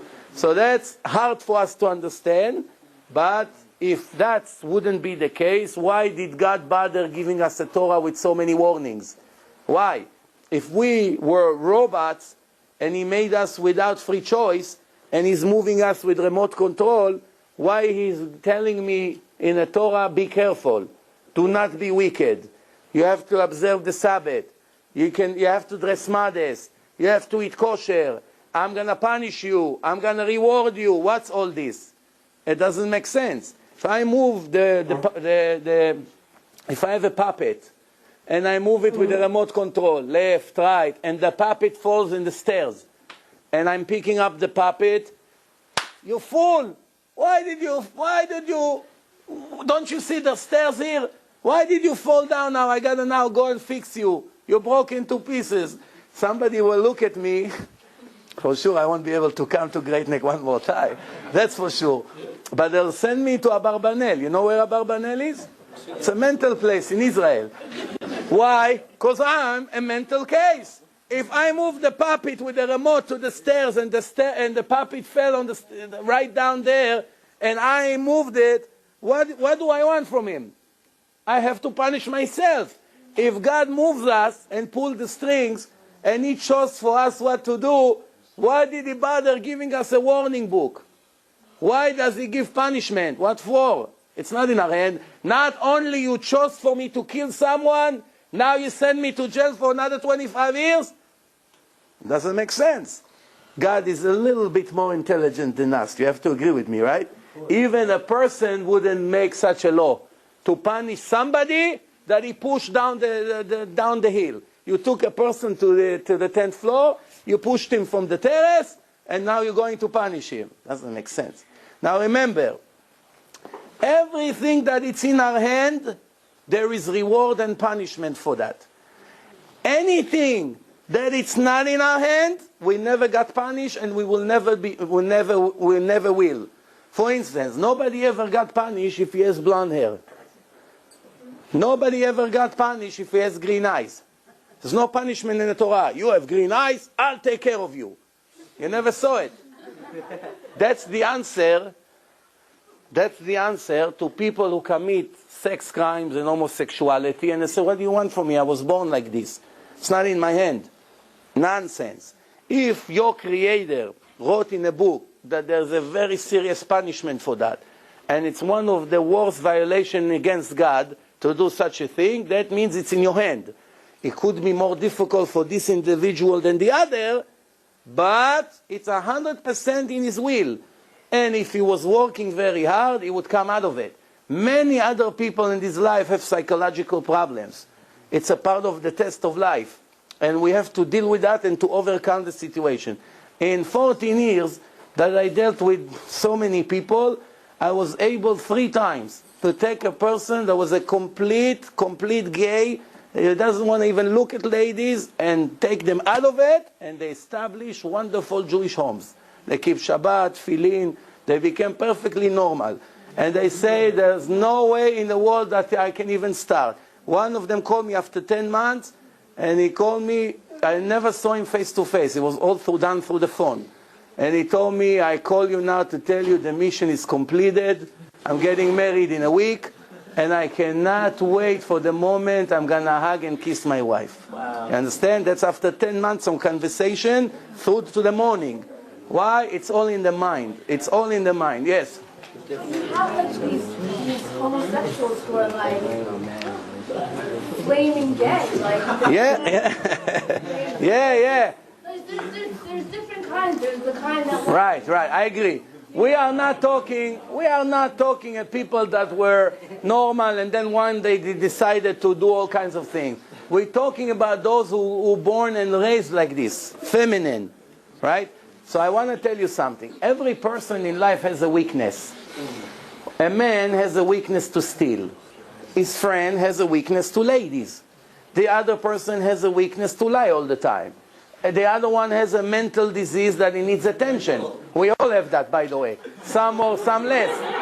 But, yeah, people think that mental cases is only people that speak to themselves in a hospital. Hey, Mr. Jones, how are you doing? Hey, how are you doing over there? No. These people, by the way, they have dibukim. They're not mental. They have 2 souls in one body. But that's in life after life. You'll understand that. But there are, each one of us in this room is having mental problems. Some of us are overproud. Some of us are jealous. Some of us are stingy. Some of us don't have any faith. We live with no faith. We fear from everything. We worry. We cry over things. We're panicking. Each one of us has a mental problem. The Torah is the cure for all the mental problems. If you learn a lot of Torah, you know that to be stingy, it's like to bow down to Buddha. Same thing. Why? Someone who bow down to Buddha, that means he is my God. There's no God. He is my God. This gold that I just made yesterday, now is going to save me. Understand?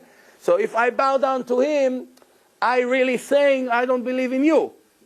If I'm stingy, I'm also saying I don't believe in you. You told me in the Torah to be generous, and I don't believe that you'll give me money for being generous to the poor people. Since I don't believe in you, I want to keep the money for myself. That's a mental problem. You understand? It can be changed. Or anger. Chazal say someone who is an angry wolf is like equal to a Jew that bound down to idols. Oved avodah zarah. For years I didn't see. What's the connection? Idols and angry person? One guy walk on the street. Hi, Jojo, how are you? Not good. So why are you so angry?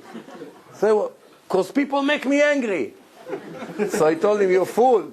If people wouldn't make you angry, How would you be angry? Everyone that is angry, somebody got him angry.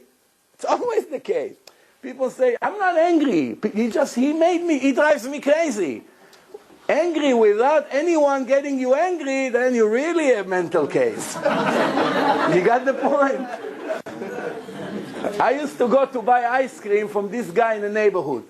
Once everybody was scared from him to death, all the kids. Because you couldn't even ask him, how are you? It's none of your business, he screams. How are you? It's none of your business. Once you buy ice cream in Israel, they take newspaper and they wrap it. Accidentally, I wanted to buy banana, I bought vanilla. All of a sudden, I realized it's the wrong one. Can I change it? Because like this, you say, take the money, just run away from his face. Why? Crazy. No belief, no nothing. Each one of us is sick, mentally. The Torah come and said, 100%. If you're jealous with somebody else, that's a sickness. That's a sickness. Why it's a sickness? I have my individual test. And my friend has his individual test. My friend has to give a lot of tzedakah.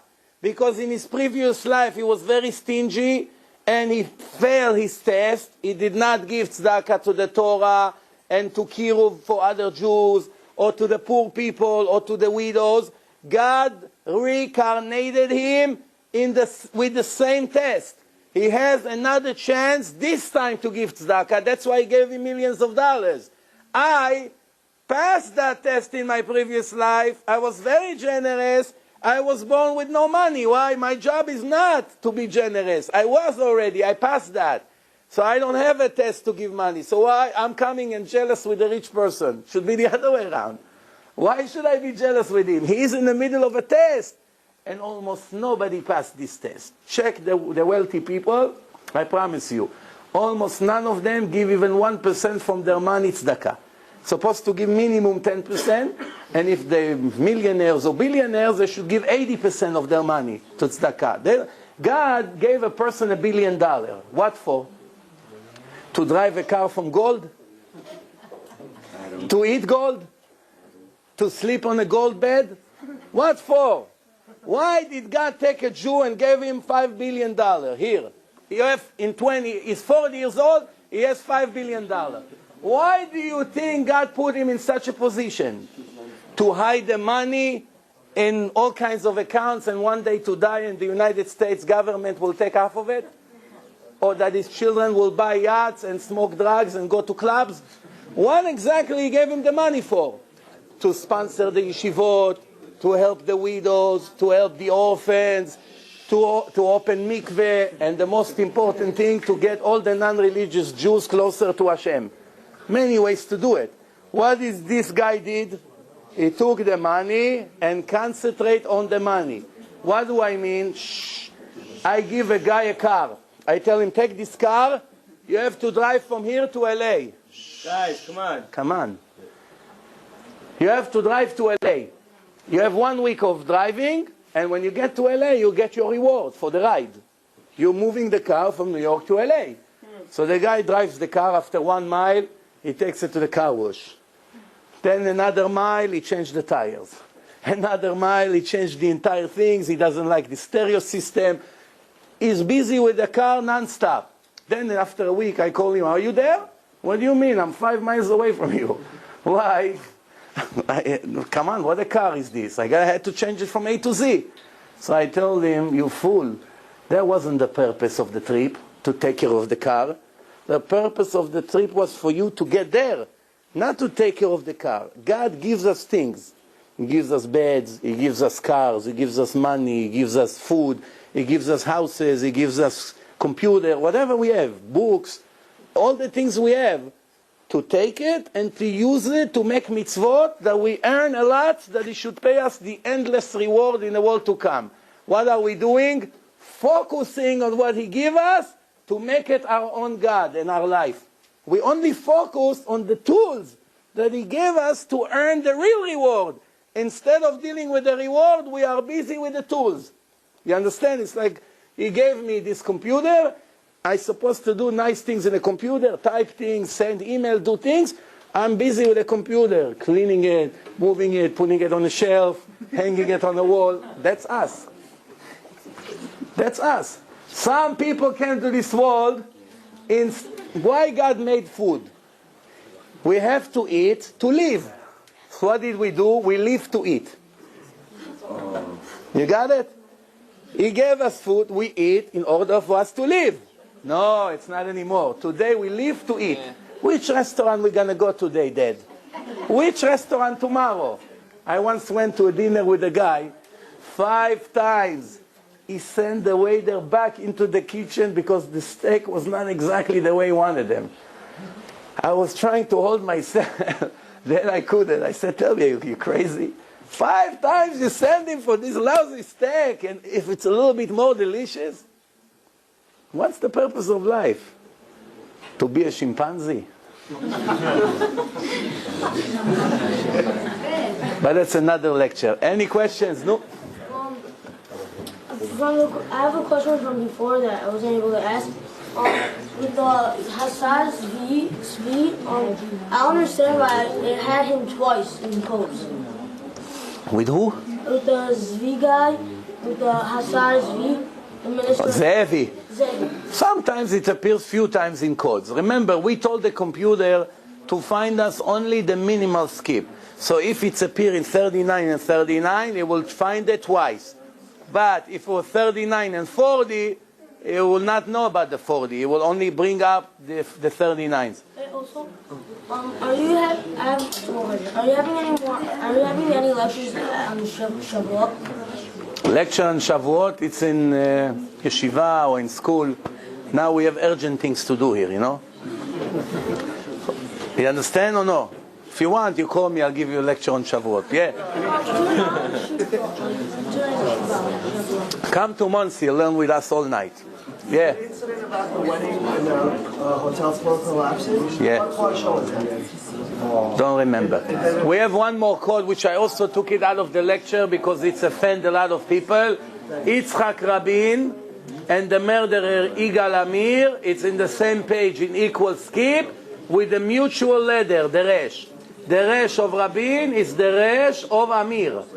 To show you there's connection between the guys. Thank you very much. Good night. I think the best one so far. Yeah? I love it. Yeah, very good. Every time it's better and better. Rabbi, I have a question though. I don't understand how the et has to do with oldest brother. You don't know this Gemara? Gemara says, תכבד את אביך ואת אמך לרבות אחיך הבכור. מה זה ואת, it's an extra word. You don't need that. But what does the word literally, the word et? Why the et? Et, every time you see in the Torah et, an extra et, that you can erase it and you still understand the sentence, it came to include something else. For instance. But why specifically et? Why not another word? I explain you. One time, there was a person, the rabbi, his name was Shimon Amsoni. He was giving a lecture in his yeshiva, and he told his student, each et in the Torah, what halacha we learn from it. Until he came to a sentence, et Hashem Elokecha tira. You have to fear your God. So his student asked him, hey Rabbi, your whole theory is collapsing right here. You have to be afraid only of God, nobody else. Who else it came to include? One day Rabbi Akiva came and he said to include the Talmidei Chachamim. Instead, you have to respect them, just like yesterday. Yeah. All right. Do you remember the? No. All right. Do you remember the boy who was in college? Who's arguing to you about the date of the Earth? Yeah. What about him? But very smart, right? Yeah. What? So I saw him on Lag BaOmer night. Yeah. And he was very drunk. And I asked him, like, do you believe in God? And he stopped, like, in a very serious tone. He's like, of course I believe in God. He apologized to me after the lecture, you know. What? That lecture he already apologized to me. Yeah? Yeah, he came to me after the lecture. What did he say? in the back? Yeah, but wait 5 minutes before we start. 5 minutes. When is your next lecture? My next lecture in Plainview on Thursday, and then next week. Yeah. in the city. In Manhattan? Yeah. Yeah. You want to know when there's the new day? Yeah. Yeah, I'll give you my card. Rabbi, if I'm not mistaken, the one from the Twin Towers, it was the parasha of the same week of the Twin Towers. Really? I think so. I gotta check I'm that. not sure, but I have to check that. You wanted to know about the... 1 second. Yeah. No, not that. by any chance you go to Miami? Once in a while. Why, you're from Miami? My family. You're from Venezuela? Argentina. Argentina. Where, Buenos Aires? Yes. You live here in Gatwick? No, my family lives in Miami, but I study in Yeshiva University. Ah, very good. Okay, yeah, the next time in Manhattan, Rabbi Dvir, it's June 18th. You know, Park East Synagogue? Park East, yeah. And we have by Rama's house before that. Not the Tuesday of Shavuot, the following Tuesday. You can watch in my website all the lectures. Yeah, thank you. I have someone in the phone for you. Oh. Hold on 1 second. Hello? Shalom. הצדיק שלנו, גלעד פולר.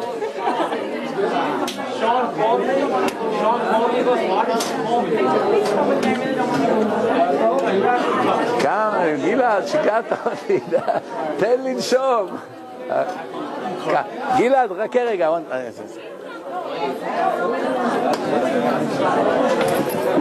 One of the women here, she wants to start doing one at her house every week. Oh, yeah. Now that's Israeli woman. That's what we gotta do, no? Just let me give it out. Give me like, yeah.